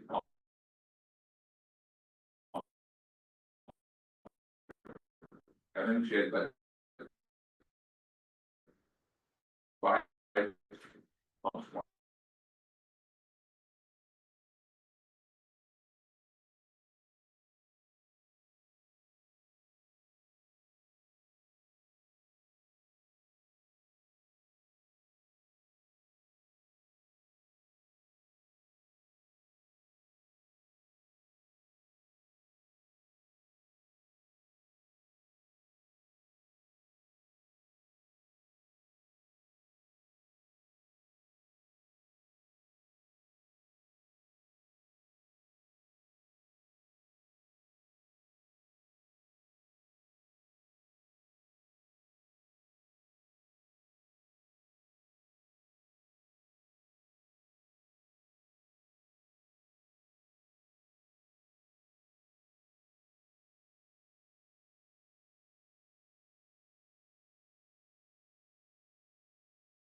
Yeah, it's just very great, they lead with buyouts, but they did also mention, assistance, covering the cost of repairs last year, during the flood. I don't know exactly what that is, I haven't had enough time with this grant, but I'm very fast. I mean, Riley, to be very clear, Riley did the right thing, reaching out to homeowners as our emergency management contact. And that is exactly what they tell you in that big drinking from the fire hose FEMA webinar, is that, you know, first do that and to get a sense of where your community is at, and then deal with all the public infrastructure, and then they give you a pot in it to evaluate a grant opportunity that's actually pretty complex on our side, and potentially on the homeowner's side. Which I don't know is, I'm not saying, I'm not sure that's unintentional. I mean, we see grants like that, where it's like, hurry up, and if you're absolutely ready to go and this fits your community perfectly, and if it's the situation perfectly, you're competitive, but otherwise you're kind of left, you know, not prepared, and that's the nature of these types of programs oftentimes. Well, I just want to do the program background, and we're very fortunate, we have this opportunity, but, I know in 2001, I think we bought out Abbott. And, I can't think who was by the. Community garden there, oh, okay, yeah. And thank God we did. Bill Sargent through it. Bill Sargent, yeah. I think Phil's, I've done programs part of that. So. I think like that. So if you had other applicants beside, I mean, you're saying focus on Zach, because he's here at the table and he's been responsive to Riley. Are we allowed to do that? Did you recognize any? Thought we had to give them the addresses of the people. Yeah, they asked for specific people that reached out last year. And there were 3 that were The just. problem I have now is. Now that we only have one day, there's other, homeowners that are interested in how to get a buyout, but. Well, everybody like that, but the first step is to reach out to when your management director contacts you. I reached out to. Yeah, you did a really good job reaching out to me. I think I received a couple of emails and multiple phone calls. If I had any questions, he got me connected with Caroline, and then through that, I was able to reach the council members. So it was advertised pretty well, if you were willing to do a little homework. So yeah, he did a really good job addressing this for me. I was actually working down at the condos when he called, so it's a little coincidence there, but I was very fortunate for that. So. John, you know if this is something in a disclosure that would have to be disclosed if they're aware that it's in a floodplain? It has to be. Well, I think one of Zach's problems is that. We've been made aware for a number of years of them changing the flood maps. Through your due diligence, when you look at a buying a house, you would ask, I would put that contingent on what the flood maps are gonna end up being. He's in a contract for deed, so some of that due diligence kind of goes out the door, you can do that. Yeah. Without any, disclosure, sure, you know what I mean, because in the end, when they satisfy that contract. Then that's when all of those things kind of come out the wash. It's kind of the risk of doing contracts.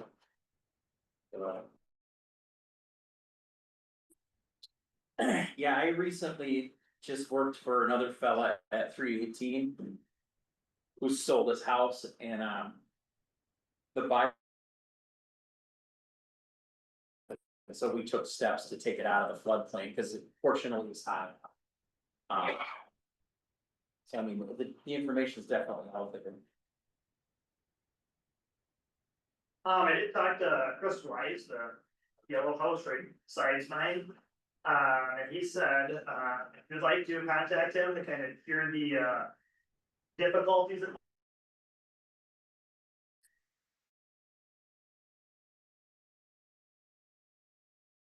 He said I could give out his phone number tonight if anybody would reach out to him and kind of hear his point of view on kind of addressing on how you could fix the property, because as he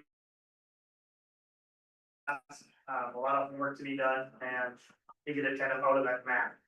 So just so you know, we're not. Understand that and are, you know, surprised when people go to the expense. What? So with regard to other properties.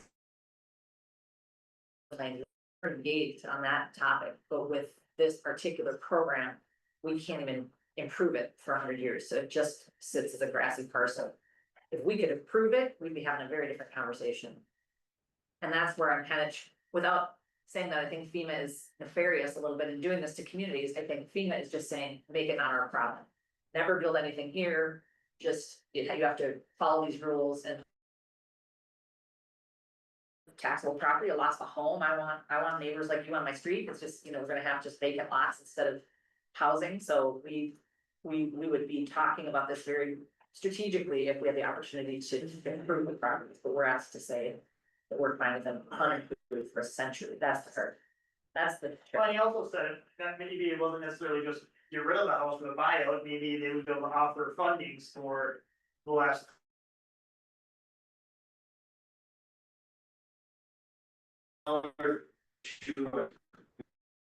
Like on it, buying.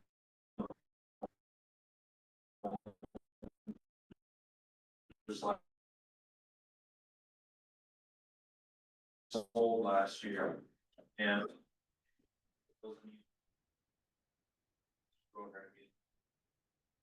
So, another thing we'd have to hire on. Yeah, they don't wanna entice speculation on properties that have it's- problems.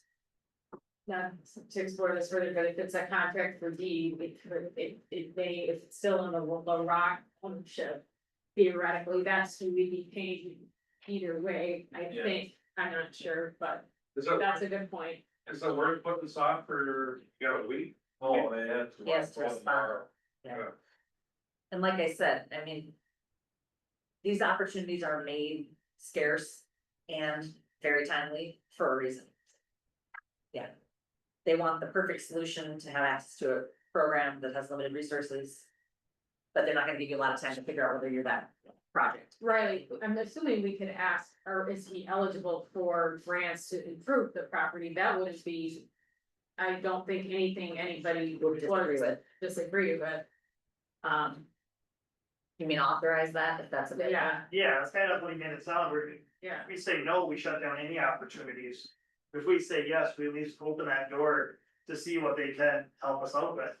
what I was concerned with opening the door. Was opening the door to demolition and a permanent deed restriction that remained vacant, so. But. We would certainly ask, could we do this instead? You know? Yeah, I mean, we could say no to wanting to acquire the property, look into that. Yeah. Yeah, we just spent all that time trying to get rid of city property, the apartments and all those other things and. You know, I've changed my mind kind of on the whole thing, we spoke earlier on the phone and. I know, I really feel for you. I look at those Yeah. houses, I love that street, I wanna always have It's totally. neighbors there, I don't want houses to, you know, we lost. A tough lot, and I keep thinking, how can we solve that? For that potential, it's just a tricky part of the city, and This is gonna cost staff time and expense, well, I mean. The amount of money they incur just administering these programs is it's crazy when you add it up. It's gonna come back again when we have a 2001 flood again. And. Then it's gonna come back in a major way.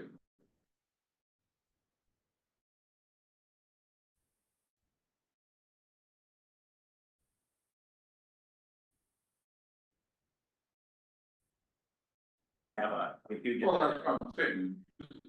If we have another 2001 flood, this subject will come up again. So.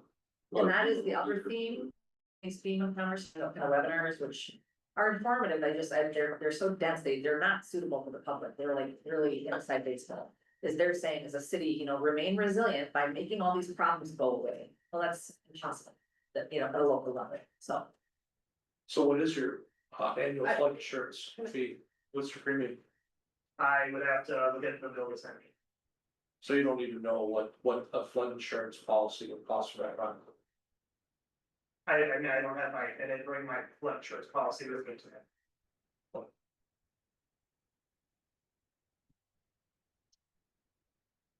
Does anybody want to make a motion to approve moving forward on the grant? If Riley learns tomorrow that there's an avenue for the, I'll make a motion. okay, so that's for the possibility of assistance for repairs. Is that what you understand to be either repairs or mitigation on the property? Kind of a gray area? Yeah. Just two properties, right, Frank? You said? There's two total, yes. Okay, that motion stands with a second.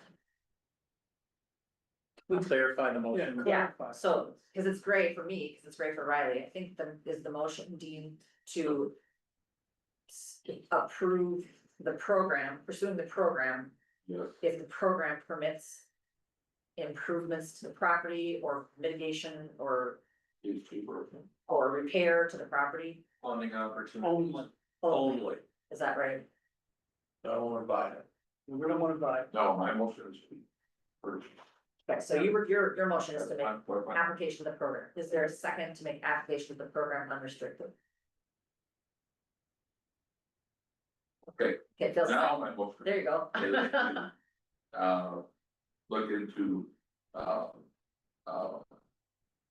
other programs and so forth. Do we really need a motion for that? Can't we just look into it? Well, that's true. Well, I think if you would have to be able to. I think we're authorizing him to pursue the program, right? We do usually. I would assume we could Yeah, pursue the program tomorrow. yeah, I'll just ask them and if. Yeah. I mean, they say, no, you have. But what if they say we're 1 day or too late?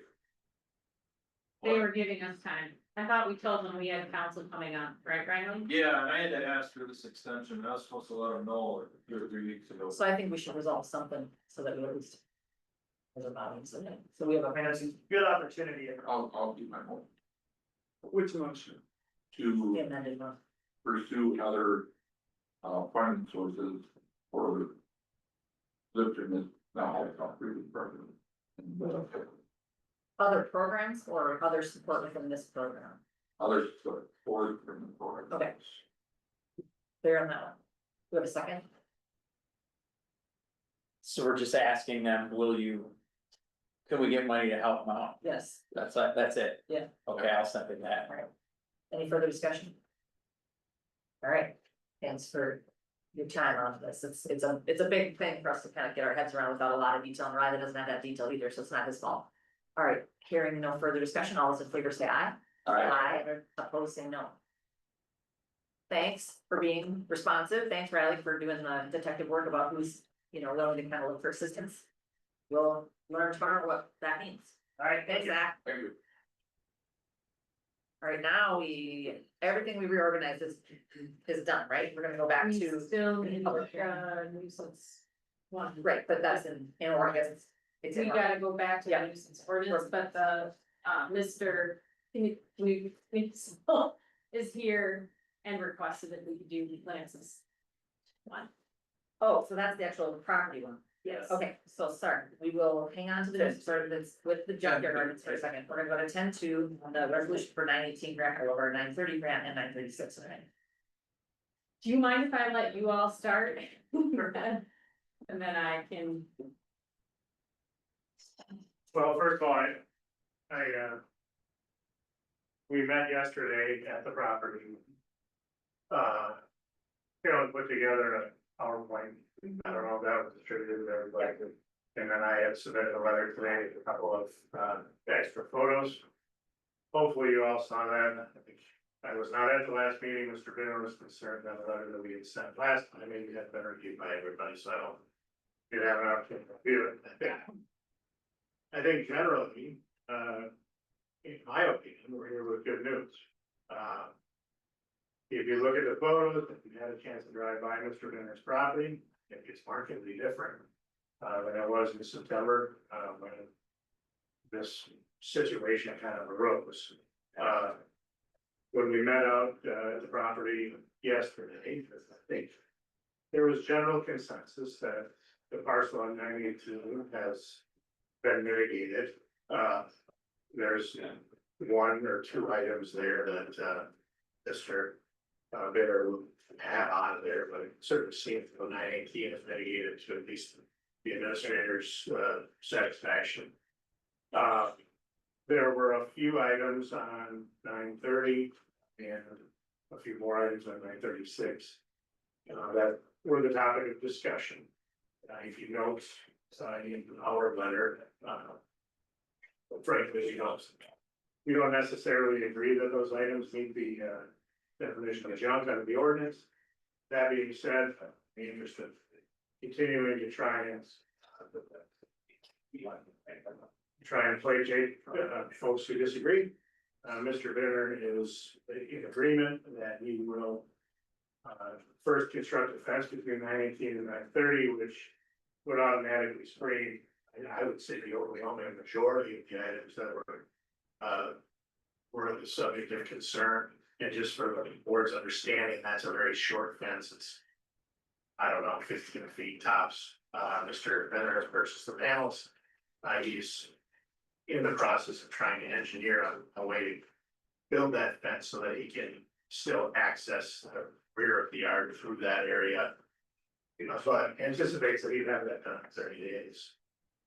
That would, by our estimation, essentially take care of the majority of the 930. There are a couple of items on the driveway at 930. And there's also a pallet of high grade smoking wood that Mr. Benner is going to have indoors shortly. There was a few loose bikes that the chief was concerned about under the truck, which submitted getting those out of there as well. And then I think 930 has essentially reached the point where it's mitigated. 936, as much as chief administrator and maybe certain members of the board might not like it, the remaining items on 936 are all licensed and tabbed larger vehicles, titled vehicles, that are all tabbed and operable. There is one pickup that is not tabbed, but Mr. Benner will have that done very soon. There are also some trailers which clearly not meet the definition of junk, but Mr. Benner has gotten the overwhelming majority of items out of there. Now, there were a handful of items alongside the building that were pointed out that Mr. Benner has agreed to get back behind the screen as well. Other than that, if we're getting down to individual items, there's also a air compressor that Mr. Benner is in the process of trying to set. At the time that we did the inspection or the meeting, however you want to characterize it, there were some items on a flatbed in the street. Further evidence of the fact that Mr. Benner has been moving items. Those items were are being sent to auction as soon as auction slot was available. And there was a couple of cast iron sinks. Mr. Benner, since our meeting, even has compiled another pile of scrap to go that includes those sinks that were of concern to the administrator and chief. So the items that remain are all titled and way that the ordinance reads now, from our perspective, they're not in violation of the ordinance. So at the time of the last meeting, we had kind of some discussion about what was acceptable, I guess. I think the administrator would like to pin down the number of items, how many items would be acceptable outside of the screen for sale. It's just the nature of business makes it very difficult to do. So, if that's what we're dealing with, it's our position that goes kind of beyond the nuisance ordinance. But what we had said is that we would maintain a reasonable appearance consistent with his use of the property as a business and then generally commercially zoned area. And that, from our perspective, will be consistent with the majority of what it looks like right now. And, you know, if you look at those pictures that I attached to my letter, I'm certainly nobody driving by there would be under the illusion that this is anything other than a business where he's selling these lawn tractors. And, you know, there's, I would say, a very reasonable number of those out on the street at this point. And the administrator can correct me if I'm wrong, but, well. I counted. So, you know, there's a couple of tweaks that need to be made here, but this property is not the same property that we all were considering in September or more important in February after the notice had been sent out. It is. This is what it was in September. Yeah. Yeah, so I mean, if you look at those pictures in September versus what we're looking at now, it was a totally different property, and, you know. Mr. Benner has worked diligently to make that happen. You have to remember that he, for a great deal of time, he was fighting the weather. And he also has another job that he has to do. He has to maintain his existence, while still doing this at the same time. And, you know, to my way of thinking, he's done a tremendous. That's the area there where the fence is gonna solve that problem, in between those two. And these items kind of in front would be moved behind them. Right, everything is swing back behind there, and he had hoped to have that done already, but he's kind of trying to figure out exactly how to make that as workable as possible, so you can get to the back. So this item would be removed along with Yeah, that's the 10. building material. That's the 10, yeah. There's 2 fridges and grills and 2 freezers remain, those would stay. The cup cap, what is this, Lance, this red thing? And that's a cap, sorry, for No gap. That would be removed, right? Yeah. And then this I understood would stay, I don't know what that is. Okay, so that's a sweeper, or I'm sorry, what Mr. Benner referred to as a billy goat, so it's a motorized cart. That Okay. allows you, so it's a piece of equipment that he would work on and set. It, as it exists there right now, it's perfectly functional as it is intended to be. And same with that yellow sweeper on the right. It's a functional piece of equipment that works as it's supposed to. So that tent would These go are in, the bikes. and those are bikes, those would go. Yep. Uh, And then, this is the truck that needs to be tabbed, yeah, this part gets tapped, everything else would stay. and it's all tabbed and operable. Hmm. Interestingly, the RV has created another. Well, actually, interesting. So the original concern was that the RV was inoperable and on the lot. Well, Mr. Benner has proven everyone wrong, and the RV is in fact operational and has moved around the neighborhood. And now, the right is that. That's not necessarily better. I'll say that it's too operational, I guess. So it moves too much, or it stays in one spot. So, And I just, you know, yeah. you know, those are issues that you can choose to address, but they're not nuisance issues. It's an operable item that goes And then- around. These are the miscellaneous items referenced, the fence gap would remain open. This is their proposal in the air compressor. Are we saying removal, Lance, or placement unknown was? No. I'll find a place for it, but. Okay. What do you mean the fence gap will be open? That's his plan, is to keep this open, so you Back drive. alley? Yeah, that's not the back end. I mean, That's a that's. side street. Okay. You can't see back there unless you absolutely open it. So from the main roads, it looks well, and then from the alley, it's completely screened back there as well. So generally speaking, it's all behind screen there. He's done a tremendous amount of work reshaping that lot, to accommodate, what he's done there. Unfortunately, we don't have the picture going the other direction, but, again, everything to the right of that is all titled equipment that's properly licensed. So there is as administrator points out, there's a couple of folding chair and a defunct grill, and a couple of things there that would take it 25 minutes to get those moved, and you'll get them moved.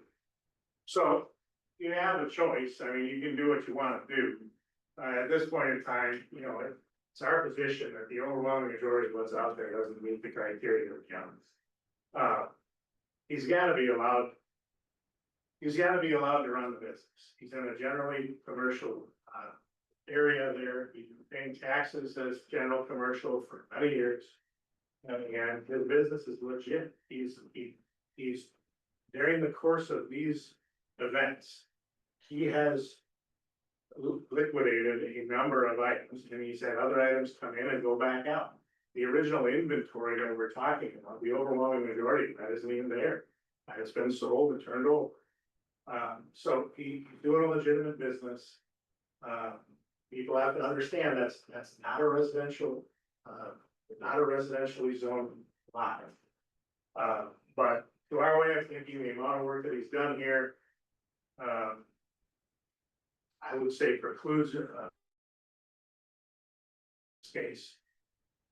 That being said, he's willing to do those few things. He's asked for a little bit of time to complete them. 30 days to get that fence designed and put up. And then just an additional, so it'd be those 30 days and then another 30 days to clean out the last of the scrap items that are laying around. Some of that stuff that has to go to auction, you can only get it into an auction at certain times.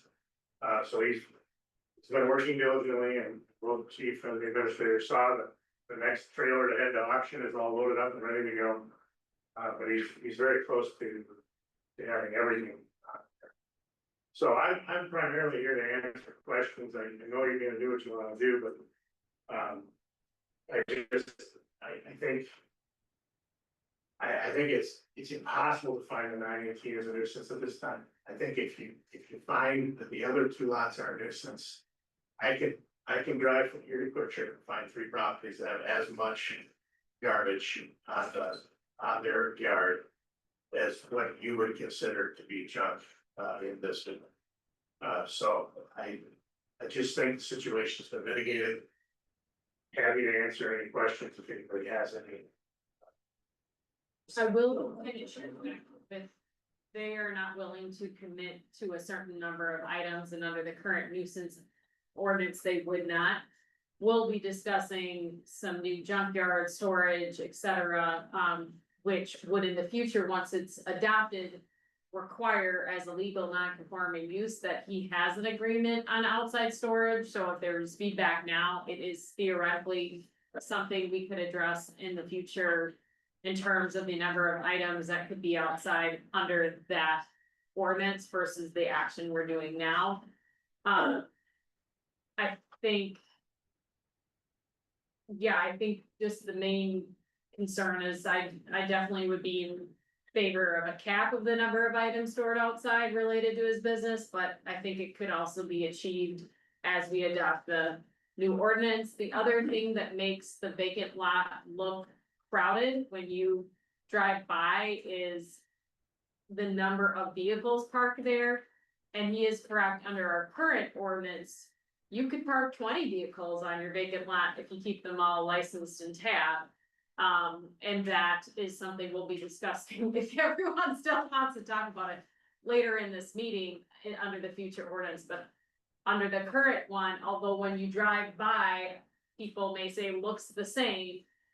That wasn't, the number of vehicles stored there is not something we can address. It's only what we would consider junk items, and that the definition was the area of contention, basically, of, is this forklift here, this orange forklift that creates, some visual clutter along with all the vehicles and the boat trailer. But, is he actively using that for his business? Is it a piece of junk, or is it, and that's kind of under our current nuisance, you can accumulate items if theoretically you could argue it's not junk. The smaller items that we identified moving around, in my opinion, seemed like miscellaneous items, rusting, etc., that we kind of picked out that should definitely be removed, or screened. Screening, I think I misinterpreted what was provided, or I wasn't listening as carefully as I should when you described it. I was under the impression that the screening is complete, your fencing is complete this time, but is that not correct? Is there more fencing to be complete, to be constructed? Yeah. he intends to build an additional fence between the two buildings. Three Uh, times, but showed on the picture. yeah, There's but a lot going on, so I right missed here, it. this is where the fence is gonna go, the screen, the miscellaneous items Okay. back there. But Mr. Benner does not intend to build a fence here. I was under personally the impression that it would be completely closed as well, but Mr. Benner wants a wide access to move things in and out of, and has also kind of maxed out with his budget and ability to continue to build fencing, so.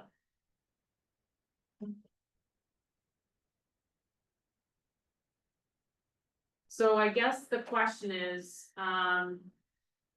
you know, 30 more days, I think.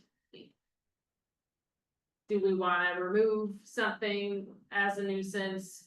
Or do we want to serve the order declaring it a nuisance? I asked Mr. Flaherty with the new ordinance, how does that all work? And basically how the parcel has evolved in time, and I didn't necessarily get a clear answer, so that would be something we would need to discuss. You guys are the quasi judicial group that says, is 19 still a nuisance? Is 930 still, you know, if we wanted to adopt something, you could kind of vote, hey, we think that all three of them still meet that definition of junk, you know, so.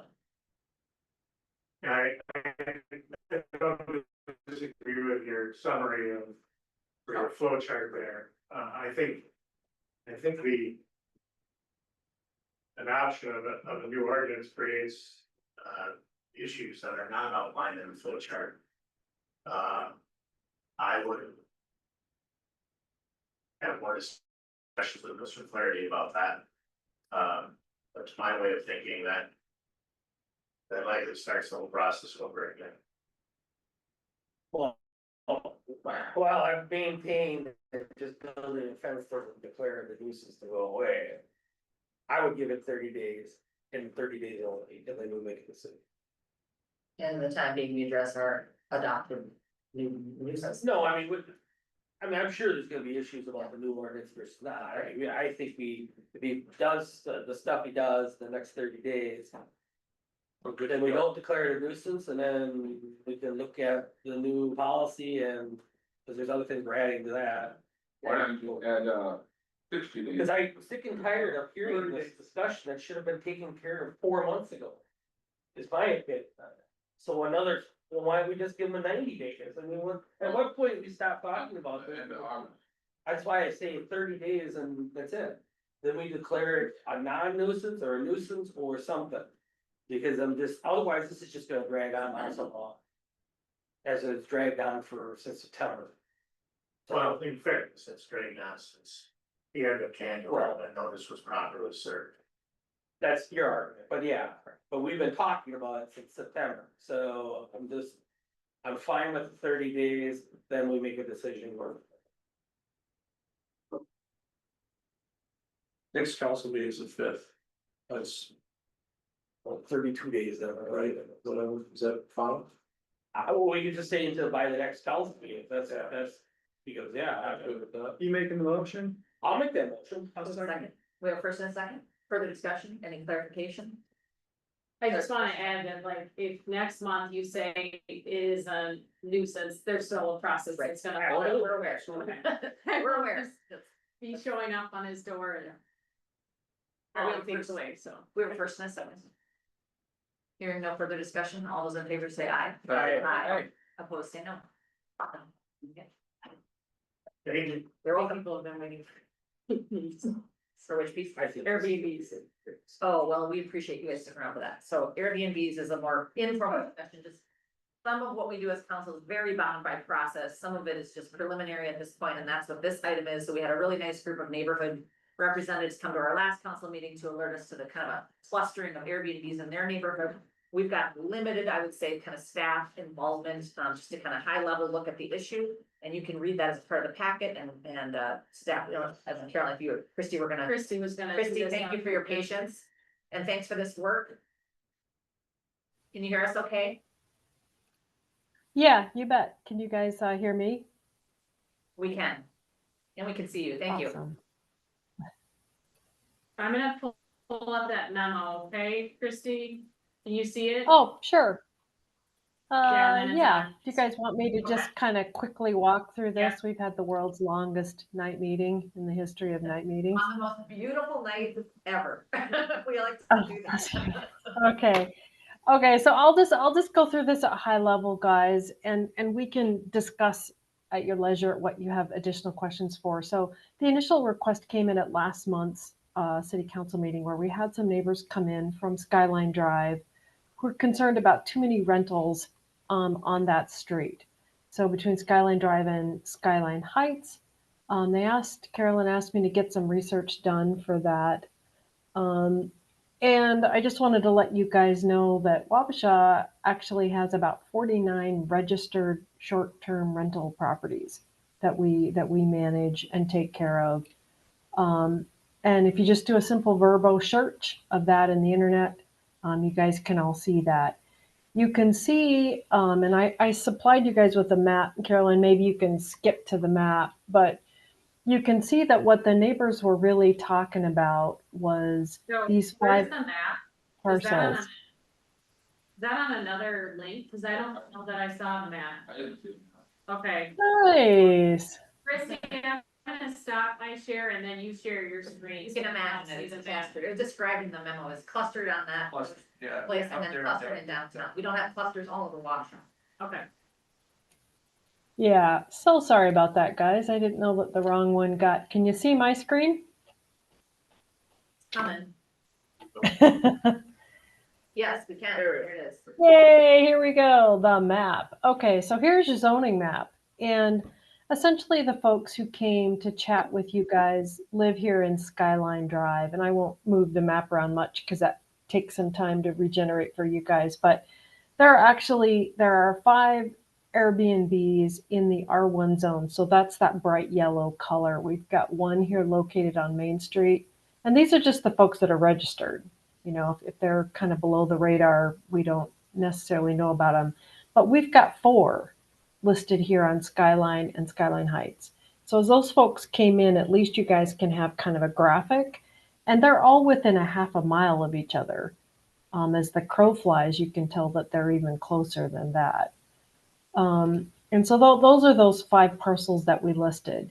And I did some homework by saying, okay, what are our police calls? You know, what are the actual kind of points other than that they're kind of clustered together? And so we contacted Joe. The police department said that there really weren't, there was actually no calls. The last week, I think we got 1 call based on something being too loud, but the problem was quickly resolved and it didn't require any action from the police.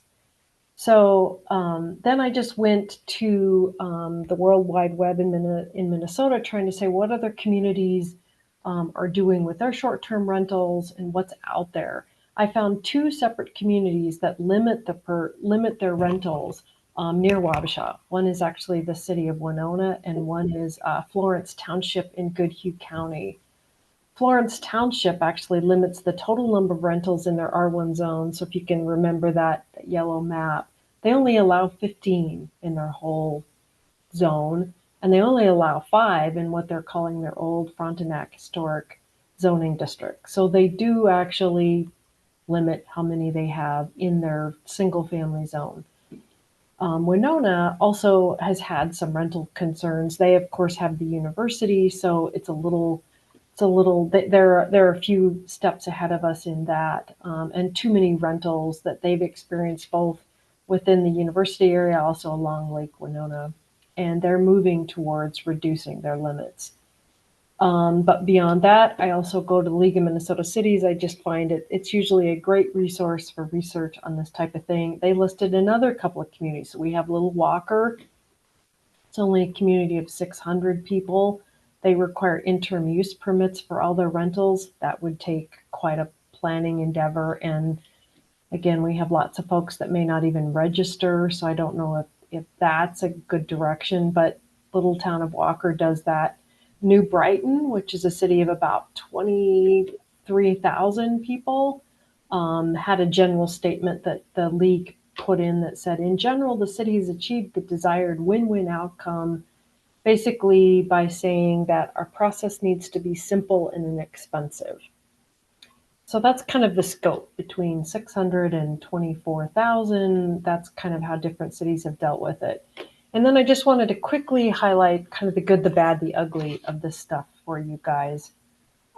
Short-term rentals are largely kind of on the honor system for registering. That's just a fact. Not all short-term rentals are licensed. Not all of them are even marketed or put on the internet. I live in a community where there's stuff for rent that isn't on the market. It's just the way the world works. We can't regulate them all, mostly because they're moving targets. Some people have them open part-times or then they sell it, and anyway, on and on and on. The big one here, city staff just doesn't get enough revenue from the registration process to really staff this.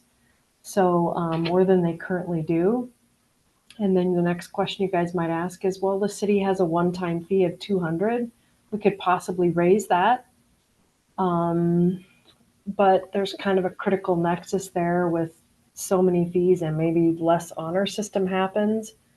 Then we've got the fact that folks who are converting short-term rentals means that visitors are coming to town, and that's a great thing for Wabasha. And also short-term rentals take away from our critical housing needs and families that can move in. Of course, the proposed nuisance ordinance that you guys are going to see at some point tonight, unless we just get tired and table our meeting, but that can actually regulate some of the negative impacts that some of the folks who came to last week's meeting, last month's meeting might have had. So we can maybe address some of those concerns then. So kind of just down to three questions for you guys, and we can dive into this in any direction that you guys would like. Just wanted to share. Should we consider restricting the number of short-term rentals in the R1 zone? I'll get back to that map quickly. If yes, maybe we can work with Mike Flaherty on that, Planning Commission, try to figure out the legalese and kind of what a number might be. Question number 2, should we update our licensing and registration and kind of try to address some of these concerns in that way? Or number 3, should we wait and see if the nuisance ordinance kind of manages some of those concerns and issues for folks since there hasn't been any complaints? So again, here's the map. And then I added the registration kind of at the back too. It's kind of a 2-pager that we ask people to do. So from that, kind of what's the direction you guys would like to go through? Or, are there more research things that we can tackle that will help you understand the problem better, or direction for me to take? I'll just add that if you just do an overall cap in all R1, that would not necessarily address theirs unless we capped it at no more than 5 in the R1. We'd have to cap it at where it's currently at. If you did a cap of 6, the next person online on Skyline Drive could put it there. We did talk about, could we cap it at within a half mile or 1,500 feet? That just involves more staff time to calculate that, but and the other thing is, just coincidentally, Airbnb was a vendor at this conference, and they suggest like an easy online registration process with online payment. I'd love to go to that, because if we make it easier to comply, hopefully everyone registers. And that if we wanted to automate lodging tax collection, which I would love, it would be an act of our legislature. So I would be perfectly willing to ask our legislatures. We're a little tiny town, like this is really cumbersome to collect this lodging tax from 49 different properties. Could this be automated? What Airbnb explained is they're not willing to do it unless the legislature tells them they have to, because then Verbo is not going to comply and all the other competitors, and then all of a sudden their prices are higher than everyone else's. So they currently don't do what you're desiring, but they're proposing. Okay. We've asked. So that's a long-term strategy. Yes. We'll make plans for the legislature, so Yeah. maybe we can add a bill. One more thing to dilute our message at the Capitol. It's true. So with regard to Walker, I was just curious because they are so small. I mean, they're a booming resort community in the summer, so that it's not like they're a 600 person town between here and Plainview. But when you said that would be more work, what do you think is going on with that strategy, Christie? Do you understand why they might be doing it the way they are with the interim use? Oh, well, interim use just, I mean, it involves the planning commission, you know, Tim and I can chat with you and about what that means, but they would have to go through a formal process and do a hearing. The reason that it works is because we can look at it and say, well, how many are in the neighborhood, and do the setbacks work, and do these folks have enough parking, and what do we do when they have, you know, if they're gonna have a fire in the backyard, is there enough space for other neighbors?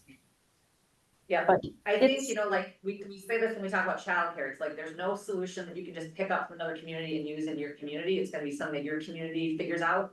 But I would guess that when Walker has similar needs and issues based on their recreational tourism and their seasonal tourism that we experience.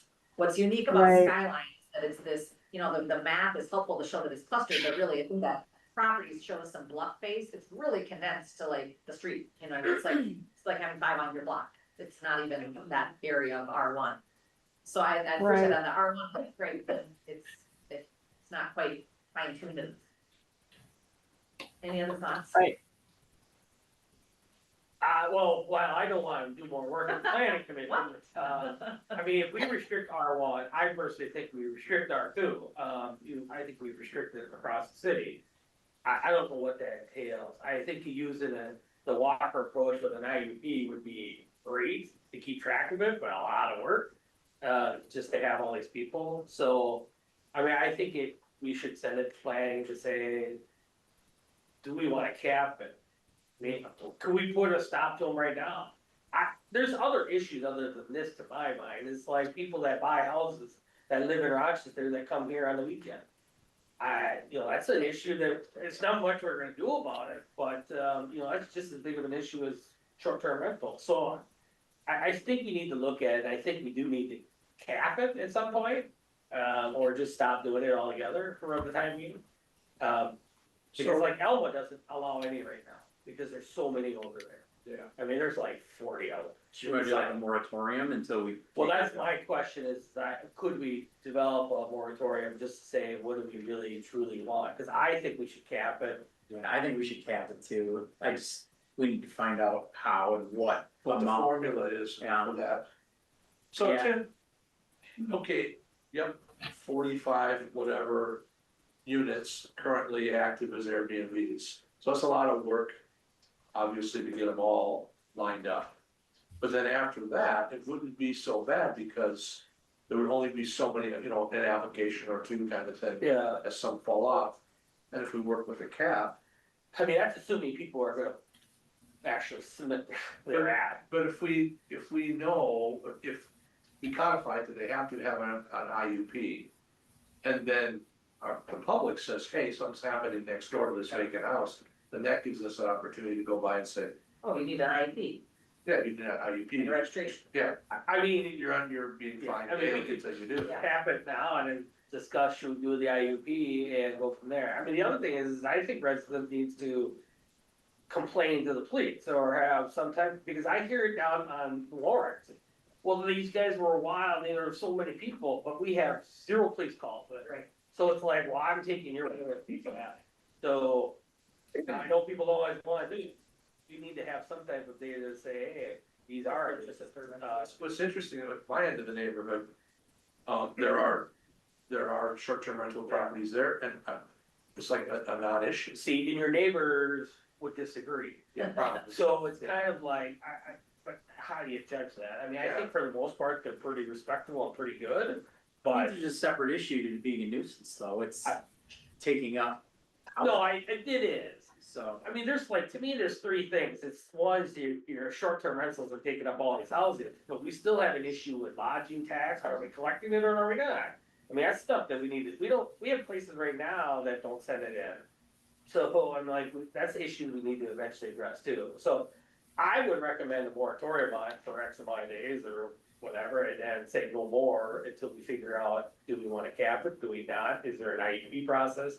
Is there not? Because I think Talk to having, Walker about how much work. it having is. an IUP process, I think Christie said, would be more beneficial, because then we absolutely know where they are, and we can kind of dictate where they're at type of thing. Right. Yeah, well, I kind of am envisioning what these are gonna say, but I'll let them say it themselves. I mean, talk about your particular street So issue. since the last, council meeting,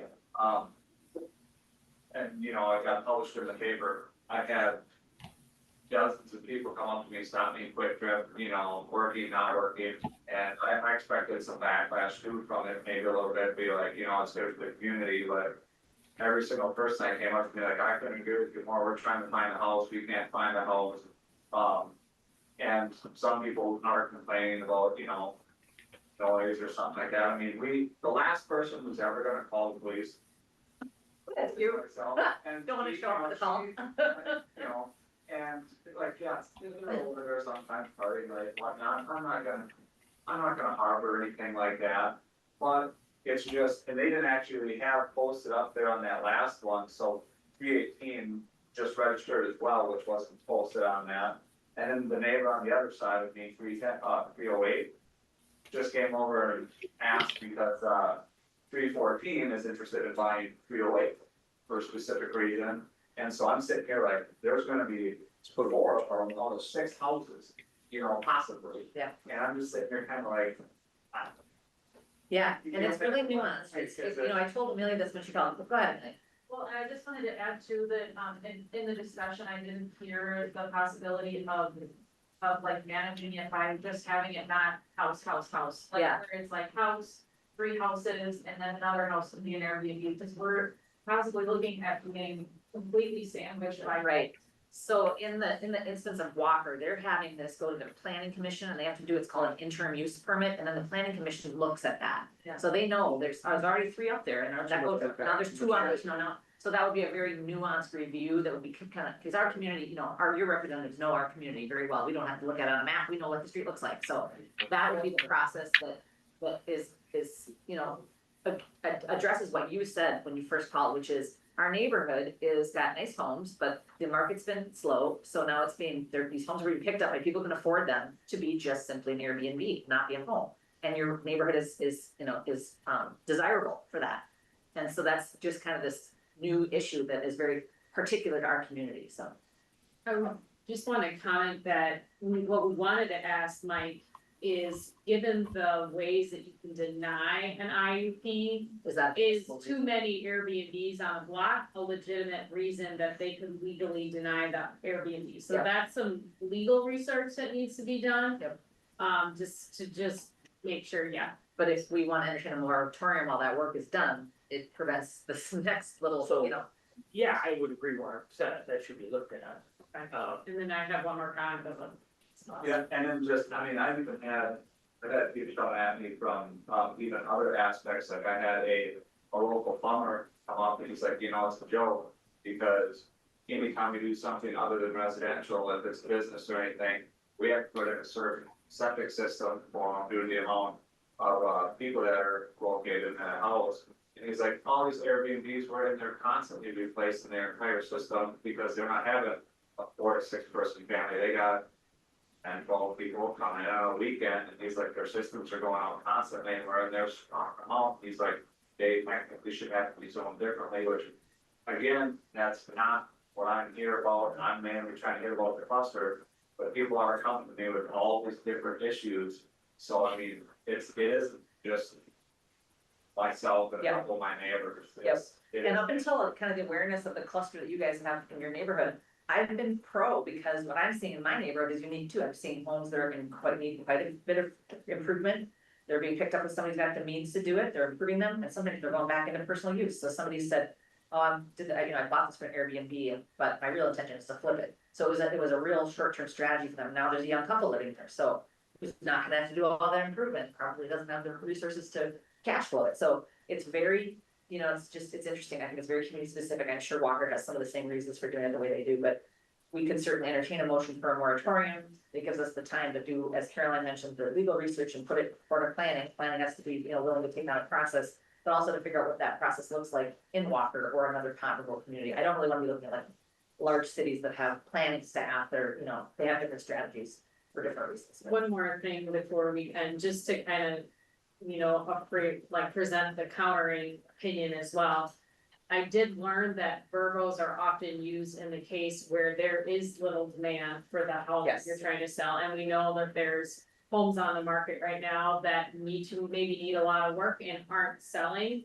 So I would be personally in favor of addressing the clustering effect versus not recognizing the benefit they have to opening up redevelopment possibilities in the economic development, because the city would much rather have it not stay, not be vacant and then get put into good use.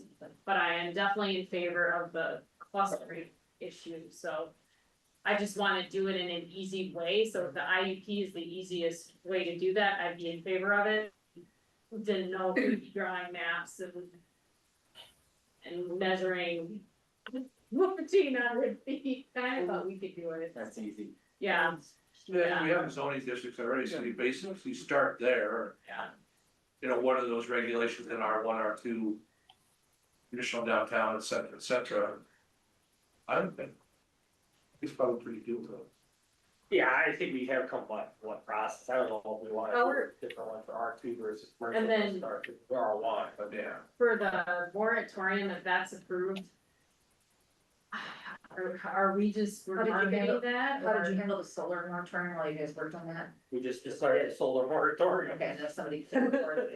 Yeah, I mean, cause otherwise there was gonna be, who knows how many, but we needed to figure out some of the process. I guess side. if someone tries to register it and say, no, there's a moratorium, but I definitely wanna inform realtors in town because.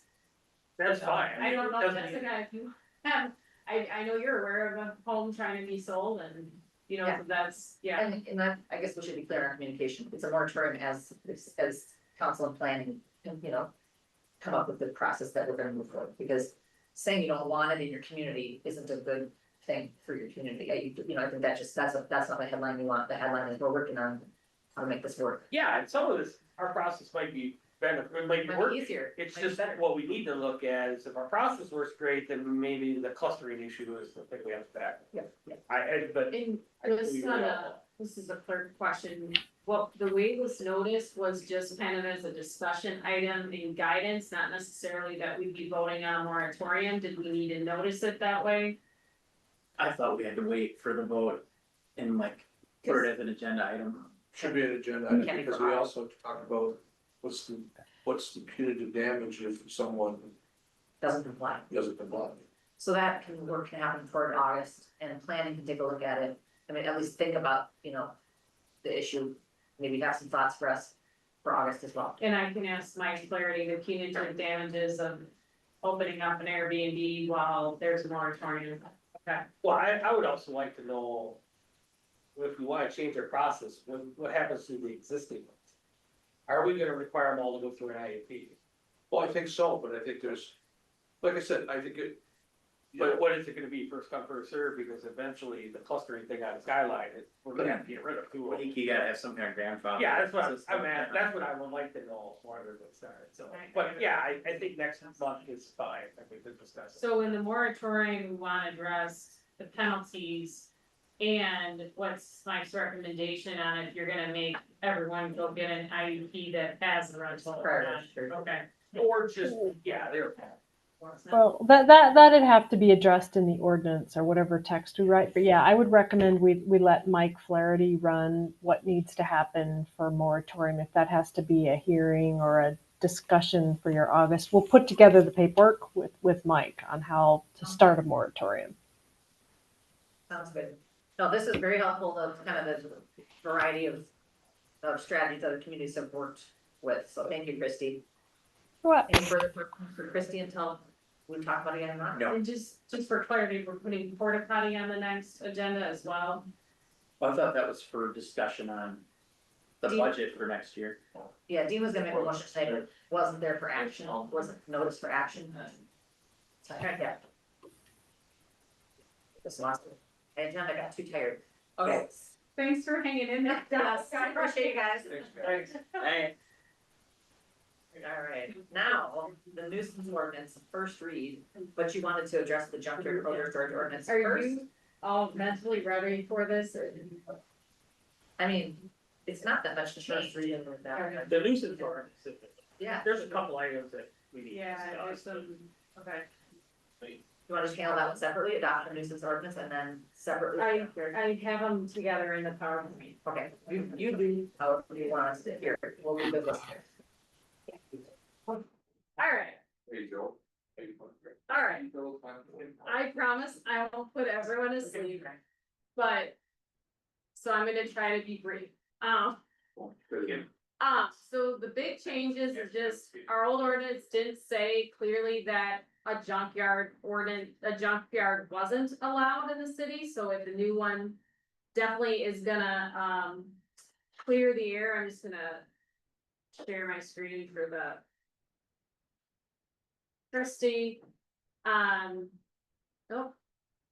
Shoot, are you guys seeing this presentation? Okay. And then, so how this would apply to some of the ones in front of us. Is that if you have outdoor sales, you have to screen that, from all public views. Unless, from adjacent residential uses unless approved in writing by the city. So that's where if this was adopted in the case we were discussing today. We'd have something in writing of a number of items that would be allowed to store outdoors. The exception is gonna be automobile sales, boat and recreational, but they would only. They wouldn't have to screen the main road, cause the understanding if you're selling cars, you want people to see your product as you drive by. And so one of my concerns was, as we had it written. Businesses already doing outdoor sales won't need an interim use permit, but they would have to start screening their items. So this would mean that Lance would have to screen and the other outdoor sales is Paul Bush Auto. So we would have to let Paul Bush Auto know that we expect now screening. From the homes here and the home here, if we adopt the ordinance as written. The way someone was grandfathered in was recommended. By Mike Flaherty, we discussed, we could say you didn't have to start screening unless you have a nuisance, but if you have a nuisance, we'd be kind of addressing it for the nuisance anyways. But I just wanted to make people aware is if we adopted this as is, we would have to reach out to Paul Bush Auto about new screening requirements. I'm sorry, I misheard you. Did you not say that an exception is cars, boats? So they don't have to screen from Main Street, and this is why I pulled up this example, so you can see how in practice it's gonna work. But they would have to screen from this road and this road here on this side, because that's not a main arterial. Bailey's the main arterial and so is Main, but not. Okay, so just kind of wanting feedback on that, we wanna go tell Paul Bush Auto, hey, you're gonna have to screen. Mayor, if I could interject, the junkyard or the outdoor storage really has two veins. First is there's outdoor sales, which is the Paul Bush Auto, which is a giant auto dealership built to be seen from roadways. Right. And that has to be managed so that the residential pieces next to them don't have to visually see it all the time. And the second major vein of outdoor storage is actually Gherkins and and the Ace Hardware store. So those folks kind of have incidental stuff outside, but a major office inside. And so our ordinance really tried to look at those two uses specifically and how would this ordinance reflect them differently.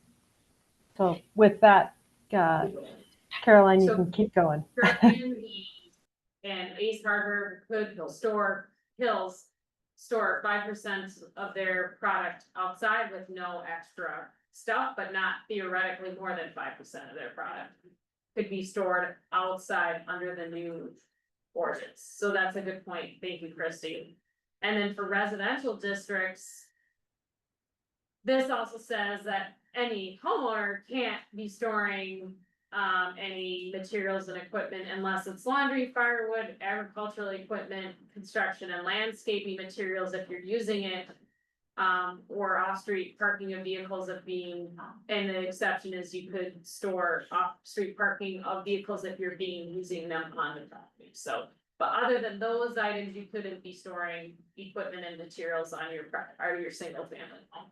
So that's a big one for Waukesha. That's recreational vehicles would not be permitted unless they're in a facility, unless they're in a structure. I'm understanding that if you're using your recreational vehicle, it's okay, it's a part of the exception list. So license and operable. Correct, yeah, just inoperable vehicles. Permanently stores a boat next to their home. Yeah, and if it's stored on the side yard and it's tidy, folks can have their boat stored there, just not in the front yard. Any comments on the published auto screening requirement, and if we wanna carve out an exception or let them know? I mean, I literally live next door. I think it's screened. I think it's screened right now with Yeah. vegetation. I don't know if that's Paul's. I think doing. everybody should be grandfathered in, that's already currently operating how they are, in my opinion. Okay, yeah, that was a change, I think everybody, that would include Mr. Bennett. yeah, Okay. All right, so I think on the second read, I think we could debate that, right? Would that include, Fifth Grand Boulevard out there? That's a whole other separate issue right now, yes. I don't think that's a sale business, is it? That's in the residential part. Did they get an interim use permit or No. anything? Okay. That's a whole other topic we're gonna have If to. you go back to the residential slide, the only exceptions are the ones listed in that. He's not currently operating, so he doesn't get grandfathered in. When it says materials and equipment, that triggers to me a different image than your boats and wrecked vehicles, but then it's confusing because an exception is vehicles, so. Yeah. Just to simplify it, I'm thinking no outside storage and large amounts of materials and equipment, And yeah, lawnmowers and, yeah. yeah. That's just a Building materials. I mean, our discussion at planning, I would have to say the nuisance parking and storage section was probably the biggest debatable item. Because it was like, do you have 4 cars, are they in the front yard, side yard, backyard, can you have 8 cars in the backyard that don't work? Yeah, I've got My that, opinion is no, but. I've got that further on, this was the one on consent that I pulled. So if you want everyone grandfathered in, we need to change what it reads, cause that was something Mike Flaherty added, so we'll pull that out for final discussion next time. But yes, I'm gonna just skip the nuisance, this is nothing we're worried about, blah, blah, blah, nuisance code updates, weeds, fumes, offensive trades, gambling, prostitution. But the next thing I wanted to draw your attention to was nuisance storage and parking. So first of all, it lays out like a general, if you meet these 5 criteria, and it's, even if it's not listed in our specific thing, we could declare it a nuisance parking and storage. So it just says, if you have large amounts of materials that create visual clutter, we could declare it nuisance parking and storage. So that wasn't controversial. It just is a general statement to say, hey, if it's too much stuff, we could declare it a nuisance. And then the second part though is what's up for the debate. So I just wanted to point out that the original League of Minnesota Cities text said that you couldn't place ice fishing houses, skateboard ramps, playhouses, or non-permanent structures outside for more than 24 hours in your front yard unless 100 feet back from the front property line. Then in our discussions, we added the term vehicles to that, and then changed it entirely. So the way it's currently in there is someone can't place or store or allow the placement or storage of vehicles or non-permanent structures, so all of it, outside continuously for more than 7 days. In the front yard, so that has been added as well. So I am interpreting vehicles broadly and assuming all these conditions would not be allowed, and then that's why staff is thinking that could be a little too much for Wabasha and would want it removed. I'm just gonna go to the next one and then we can flip back and forth. Then the next part is you can't store large amounts of lumber, steel, machinery in your front yard that's associated with your business. And then finally, a person must not cause, undertake, permit, or allow outside parking of storage in cars and trucks on residential property in the front yard that is not paved or on a gravel parking surface. And so there was some discussion, should that not just be the front yard, but front, side, or rear? And then, Mike Flaherty, in fact, and some planning commissions wanna say, like, and it can't be more than 4 cars in your front yard. So I just wanted to point out with the photos, under that one, different scenarios that wouldn't be allowed, and also ask the question, is an RV included as a car or truck, and are we allowing that to be parked in your front yard? Cause as I was saying, like, the one that Lance and I discuss all the time, you can get in that thing and drive it, so I'd assume it's a truck, but the one in this picture parked in your front yard, you'd have to haul it, so I don't think it'd be a car or truck. So those are the 3 areas. Should this be deleted? There's no controversy on the outside storage of lumber, etc. And then, I think there was concern that a lot of people may wanna park their car in their front yard or truck. Yes, To me, that's not an RV, that's a camper. okay. Well, do we want our campers included as a car or a truck? Third time would be good. You know, so. But if it's on a driveway, then it's fine. It's Yeah, just in the grass. Could planning identify areas where people are parking on a front or side yard where there's no concrete or gravel, there isn't, and just. But my mother-in-law has her camper behind her house. Well, Behind the that, so, house, yeah, I was in wondering front, about front. I can name one just down the street. Okay, yeah. I don't know if it's been fixed yet, but, so, yeah, I mean, that's. I certainly see that side yards common, campers, RVs on Yeah, grass. I mean, side yes, yards. I think that was our discussion, was like, well, at one point, if you do it nice and neat along your side of your house, that's not a nuisance to me. But if you park 5 cars or 4 cars and 2 of them are on the grass, during the summer months, I mean, we can talk about what we wanna do about winter months, but whatever. You know, that to me is a nuisance, especially if they aren't, even if they're operable, and I know, I can't remember where we talked about operable and insured. It's Because, further down, but. yeah, I mean, it's, Where's that, I think I didn't make a slide for that, but right now. We understand from staff that to get licensed, you must show proof of insurance, so the licensing and operable would pretty much stay the same as it is. If it's licensed and operable, it doesn't count as a nuisance, but I'd actually have to pull that out of the memo, because I forgot to make a slide about that. So. What is the feedback on placement or storage of vehicles outside continuously for longer than 7 days in the front yard? Can that be removed and we just focus on the other ones? Okay, okay.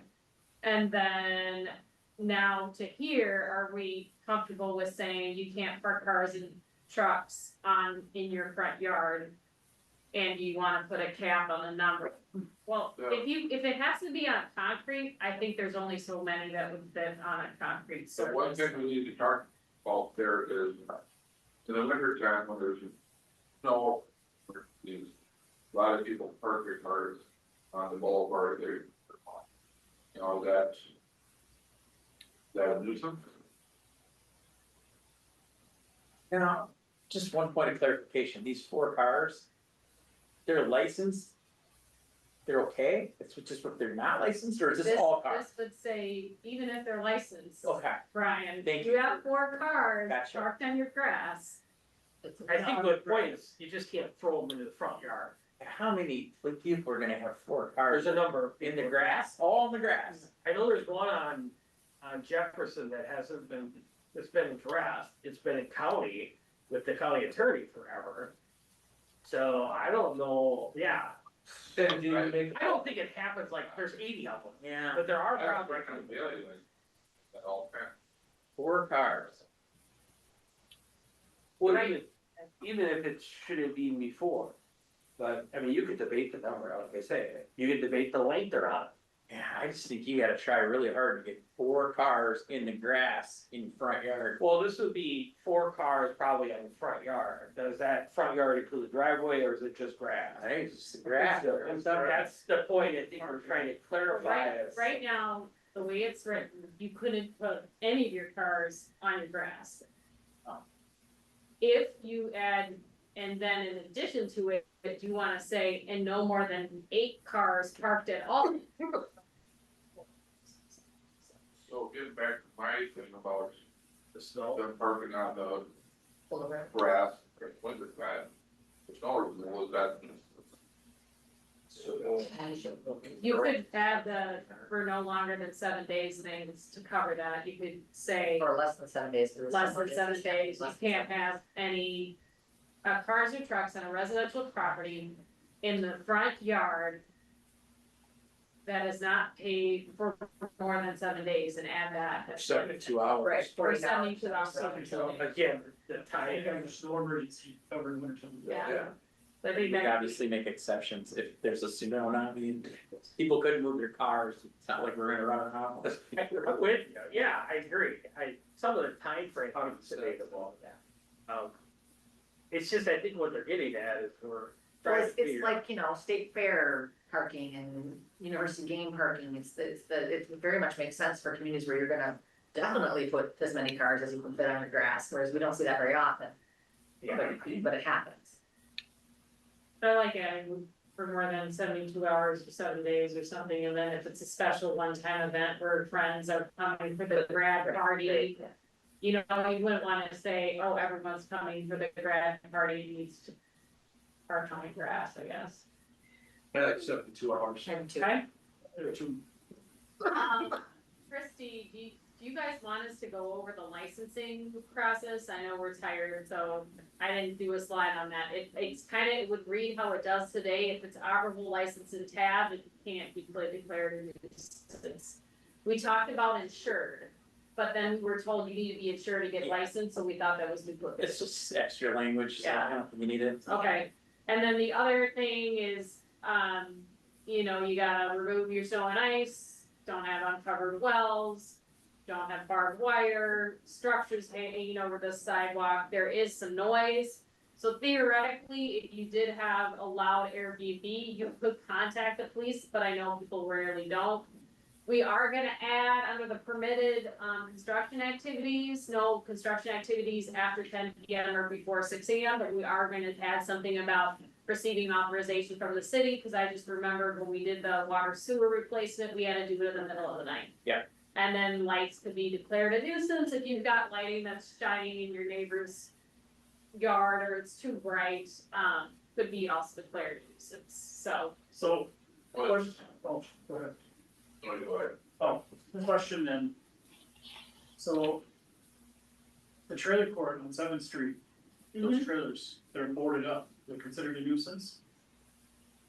We have something about that if it doesn't meet the deterioration of buildings is basically just a general statement, and I even maybe forgot to put it in there, that if it doesn't meet building code, it could be declared a nuisance, and we kind of have to call in our inspector, cause none of us are trained in building code. But, that's how a boarded up trailer would probably be taken off, if we're just saying it just is in deteriorating condition.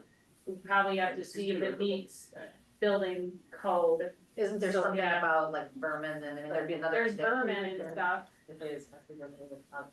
Yeah, guys, that's actually pretty standard. That's all covered in the ordinance, yeah. It's probably that I haven't gotten a complaint on it, so it's a complaint-based process, Chief. So, Right. I would say, guys, as another helicopter view statement here, guys, the city isn't gonna actively go after properties that may or may not have 4 or 3.5 cars, or is an RV or a camper gonna offend? These are just, when nuisances are called in, this is a method that will help the city and help our poor attorney manage that in the spirit of what we're trying to accomplish. You know what I mean?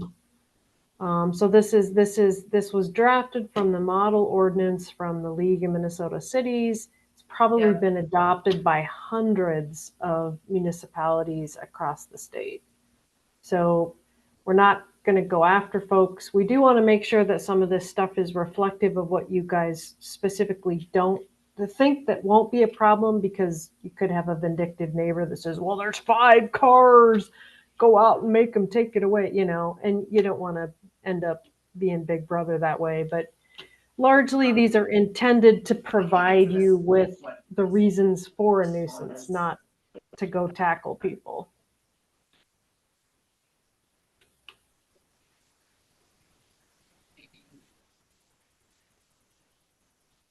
So one thing I did not see in there was sidewalks. I know we have a sidewalk policy, but, why do we not have sidewalks? Like a deteriorated Yeah. sidewalk. Yeah. Is that somewhere else, Christie? Well, it's in the sidewalk policy, but that's hardly ever followed. It's never been followed. Yeah, So why we not- replaced a Yeah. bunch, like 10, 15 years ago. We went around and did them. Yeah. Yeah, it's in 5 different parts of your city code. So why not just put it in with a nuisance policy And- altogether? When Chrissy and I discussed it, because you brought this to my attention last night, it was that the nuisance is kind of thinking about where we could wholly put the responsibility of the deterioration in the hands of the homeowner. For me, the sidewalks is weird. Technically, it belongs to the homeowner, but the city of Wabasha probably installed that sidewalk, and the deterioration may be due to the age of that versus derelict homeowner. That's why in here, And I include, that some cities have done a 50-50 partnership, Mhm. and we should really look into that. So- But I think they should all be in the nuisance order. So I'm just afraid that, yeah, we're gonna then, like, there's no way to declare a nuisance on ourselves. But I would say the deterioration of sidewalks, we're partially responsible wanna be a for. part- sort of part of But we've always put it on them. We have. Yeah, that's true. Back, Yeah. so, I think it needs to be put in the nuisance ordinance and not a separate policy. What if the boulevard tree raises the sidewalk? The It's right here. boulevard tree is the city's maintenance, right? Actually, the homeowners, I think, isn't it? No, it's, so Well, the city places it. it's the cities, and the city can come and take a tree out. Yeah.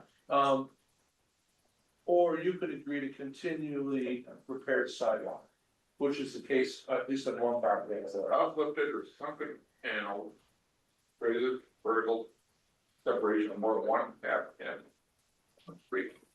Dee and I agree with you that it should probably be elevated in terms of people's understanding of how it's handled. My concern is that since the nuisance is a complaint driven process, it gives the false impression that the city is going to declare a nuisance every time somebody thinks the sidewalk needs to be repaired. Whereas it's part of a sidewalk policy, it's more of a But as a plan. homeowner, or as somebody that lives in Wabasha, if you go into the city codes and have a sidewalk, doesn't say anything about, hey, I have a bad sidewalk, that's my responsibility to do it. You can find the sidewalk ordinance. I thought it was generally understood, but I think it's in the public improvement policy. Oh. You sure? But I know we went through this, we did this. Yeah, we do have a sidewalk policy. It's like 12 pages long. But it was kind of like we have the sidewalk policy that's not in code. The general policy on sidewalks was that like the streets in the city kind of oversees that, but the sidewalk policy is not in code. We could theoretically put it online or something, but. Yeah. So, I mean, And- just put it with, all fair. And I believe we actually do, the nuisance ordinance covers it in a way saying that all public right-of-ways have to be clear, and there can't be, I think it does list deterioration. But the kind of the hot potato about sidewalks is the owners don't want to pay for it and the city doesn't have the money for it.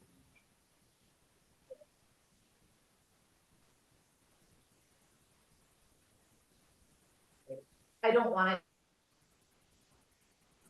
to manage the nuisance. I think that's problematic. So I think it belongs in a more planful street related policy, I think, is the, because it's. What's come to my attention is more and more people are getting approved to have their sidewalks removed entirely if they don't. Right. On that. Yeah, so, We had that addressed like 15 years ago where they could not remove their sidewalk. it's being approved in street commission right now, so, I yeah, I mean. know, there's sidewalks being removed everywhere. Just go through Walk Shop, and look at all the curb cuts that go in your grass. And it's not a good thing. I'm not saying it just because I'm in the wheelchair. It's not a good, It's not a good thing. we need Yeah. to box. I don't know how it's ever got reversed, but it somehow it did. It should not be. Well, I feel like it's gonna be a research project, but if we wanna talk about sidewalks, that should be on a future meeting agenda, or do you could motion that it be included as part of the nuisance and see if there's. I think I'd rather see it as an agenda item, standalone. Cause I haven't even visited the sidewalk policy.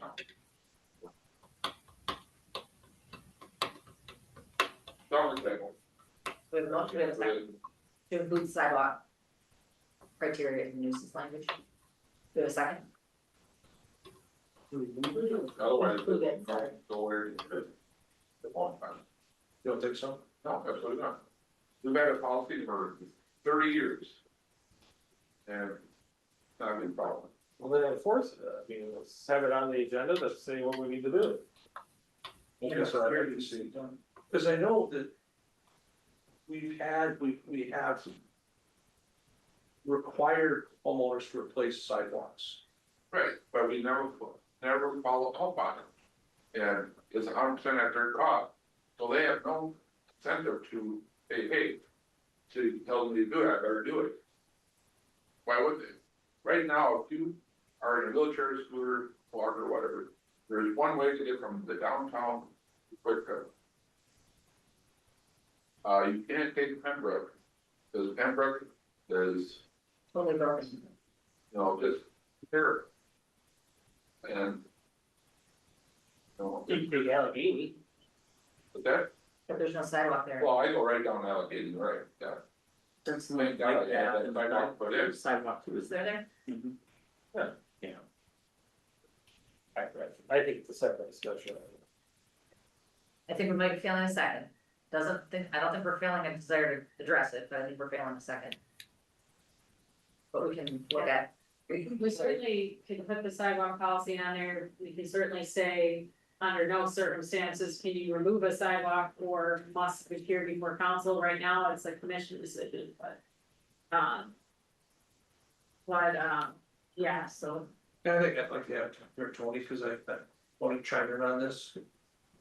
Yeah, it would have been the recent streets reasons, like I know my neighbor, the reason that they allowed it was because she has one block of sidewalk that continues to nowhere, literally the rest of Franklin. I vocally oppose that too, because I told those individuals in the street commission, I believe I told them that, when you go down that hill, you jump to the right and you get on that sidewalk. North. Did we interrupt your presentation? no, I'm done with the presentation. Sure, okay. I think we want a direction on those items. Yep. Christie, are we missing anything that we want a direction on? Nope, I think we have it all. Both of these nuisance things would move to second read next Need to month. solve, it's Yeah, dry reading, around. but just, we wanna make sure we don't approve something that becomes a headache in the future, which I don't think it will.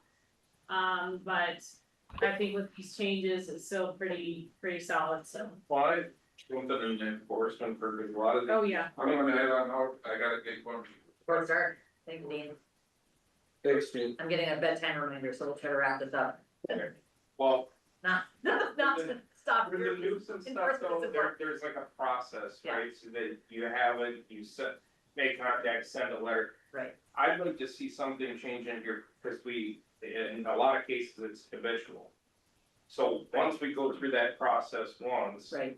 I would like to be able to skip that process, you know, however you can put that in, so it's the same people, you Same know, people, you go same through the problem. process, get this cleaned up. 2 months later, the neighbors all had the same problem again, you go through it, where you can just jump right to the enforcement Right. part of it. It's like even when you're talking about like a car in the yard. Yeah. If we're talking about a nuisance, then by the time we send the letter, okay, they move it. Yeah. Abate that problem, and then it's back on, and then we go through this, and it's, you're just chasing our tails with it, so. Something that think, after yeah. that We- initial process has We been. wanna skip the public hearing, and if it becomes a nuisance again, staff are moving forward with. Well, I wanna say run through that Yeah. process, and that's on. I something think that's a great idea, can we do Definitely. that? Yeah, we have to ask Well, like, that would be something. Yeah, that's great. Okay. yeah, for- Thank you for that. All right, so we've covered junkyard, because that was really more informative. Are we good with all that? I did both at the same time. All right, So so we've now, got some suggested changes, which, as I understand them to be, everyone gets grandfathered in that has outdoor sales and storage, including Lance. And we removed the item that staff wanted removed. We had a 72-hour provision to no parking in the front yard. And for a future agenda, we talk about sidewalks. Is there anything else? And then we look into, could we expedite processes if they've been through the nuisance ordinance before? So we were gonna be adding those. And the other thing we have to find out, Christie, is do we have to then go through the first read with these rather significant changes, or can we adopt next month? That's gonna have to be a Mike question. I think, I don't know that, it's significant. In fact, Yeah. it's becoming less restrictive. But I can ask Mike and see if we can bring both of them forward for second read. I mean, we've been researching this since February. I'd love to get this done this summer. Sorry, and I feel bad, I just didn't really read it till like basically a few days in advance, so I pointed out things that I could have presented as staff earlier on, but it's like we're going a million miles a minute, and then with working with Lance, I kind of realized things I wouldn't have noted before, just Right. walking around his property. Not to delay anything, but you want to open the public hearing for I this? certainly will, and you guys be welcome to make any public comments you want, so public hearing opens at 9:22. Oh, yeah. Do we have any comments? Is there anybody online besides Christie? There's Judy's online. Judy, if you wanna make a public comment, we're commenting on these changes to the nuisance ordinance. And we'll Please keep, put in deadlines, that's my only comment. So that was yeah. a line, I'm just echoing what Chief what starts. the chief said, strongly echoing. anything further? Any other public comments? I will close the public hearing at 9:23. Thank you for reminding me. All right, and then we've got our Stonebrook fee and scope proposal in front of us. It's a little bit, it sounds like maybe we're dragging through some procedure that didn't need to happen, but that's not our fault. Anything you want us to know about this, Carolyn? No, Tim is on the line if you have questions about it, but the important thing for you all to know is that we are basically 80% of the bills that come in, I will submit to Dietrich to get federal reimbursement. And the 20% local share, we do have to cash flow that, and our plan is to get reimbursed for that once we start. So the federal government doesn't wanna advance to 100% of the project in case it doesn't move forward. But with Tim, we've got a couple different areas that we think that the funds we invest could get reimbursed. We are paying for the phase 2 on the athletic field with port funds and applying for grants, and then Tim and I are gonna strategize how to, make additional phase 2 work potentially get incorporated as well, so. Move to approve. We have a motion to I'll approve second. work, same first by John, second by Tim. Any further discussion? All those in favor say aye. Aye. Opposed, say no. Okay. Thanks, Tim, for Thank hanging you, in Sam. I there. realized you were with us all that time. Appreciate it. Okay. No problem, man. Thanks for having me, so. Now our wastewater, industrial wastewater pretreatment agreement for California Overland, so again, was very well explained in the staff memo. Does anybody have any questions about this? Utility look at this? We did, and it's super extensive and staff and those guys really did a good job, so I don't. I'm perfectly happy with it, we passed it on to council, so. I moved it. We have a first by Tim, second by Jean, any further discussion? Thanks for all the work that went into it, all those in favor say aye. Aye. Opposed say no. Great, all right, and that is it, we've got donations, there's many. We'll have a resolution to adopt or accept the donations for the month July, until July, Wabash Athletic Complex, $75,000, this is actually Federal Home Loan Bank of Des Moines, this is the one that we referenced as WNB. It's actually their home loan bank that they work with. Another $25,000, however, directly from WNB Financial, that's how they unlock the 75. Ambulance Department, $1,000 from an anonymous donor, Fire Department, $1,000 from an anonymous donor, Pool, $200 from an anonymous donor. Library, $50 in memory of Jeanette Miller by Joe Salentich, and $500 from Bill and Gloria Hager. To the fireworks, $500 from the American Legion Post 50, $150 from Bob and Diane Shield.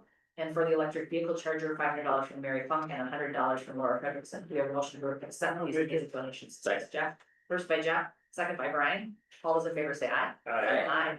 Opposed say no. Any further announcements?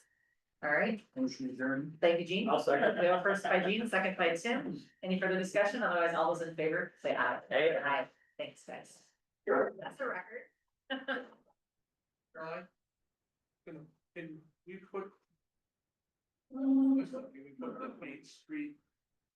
Also with the abandoned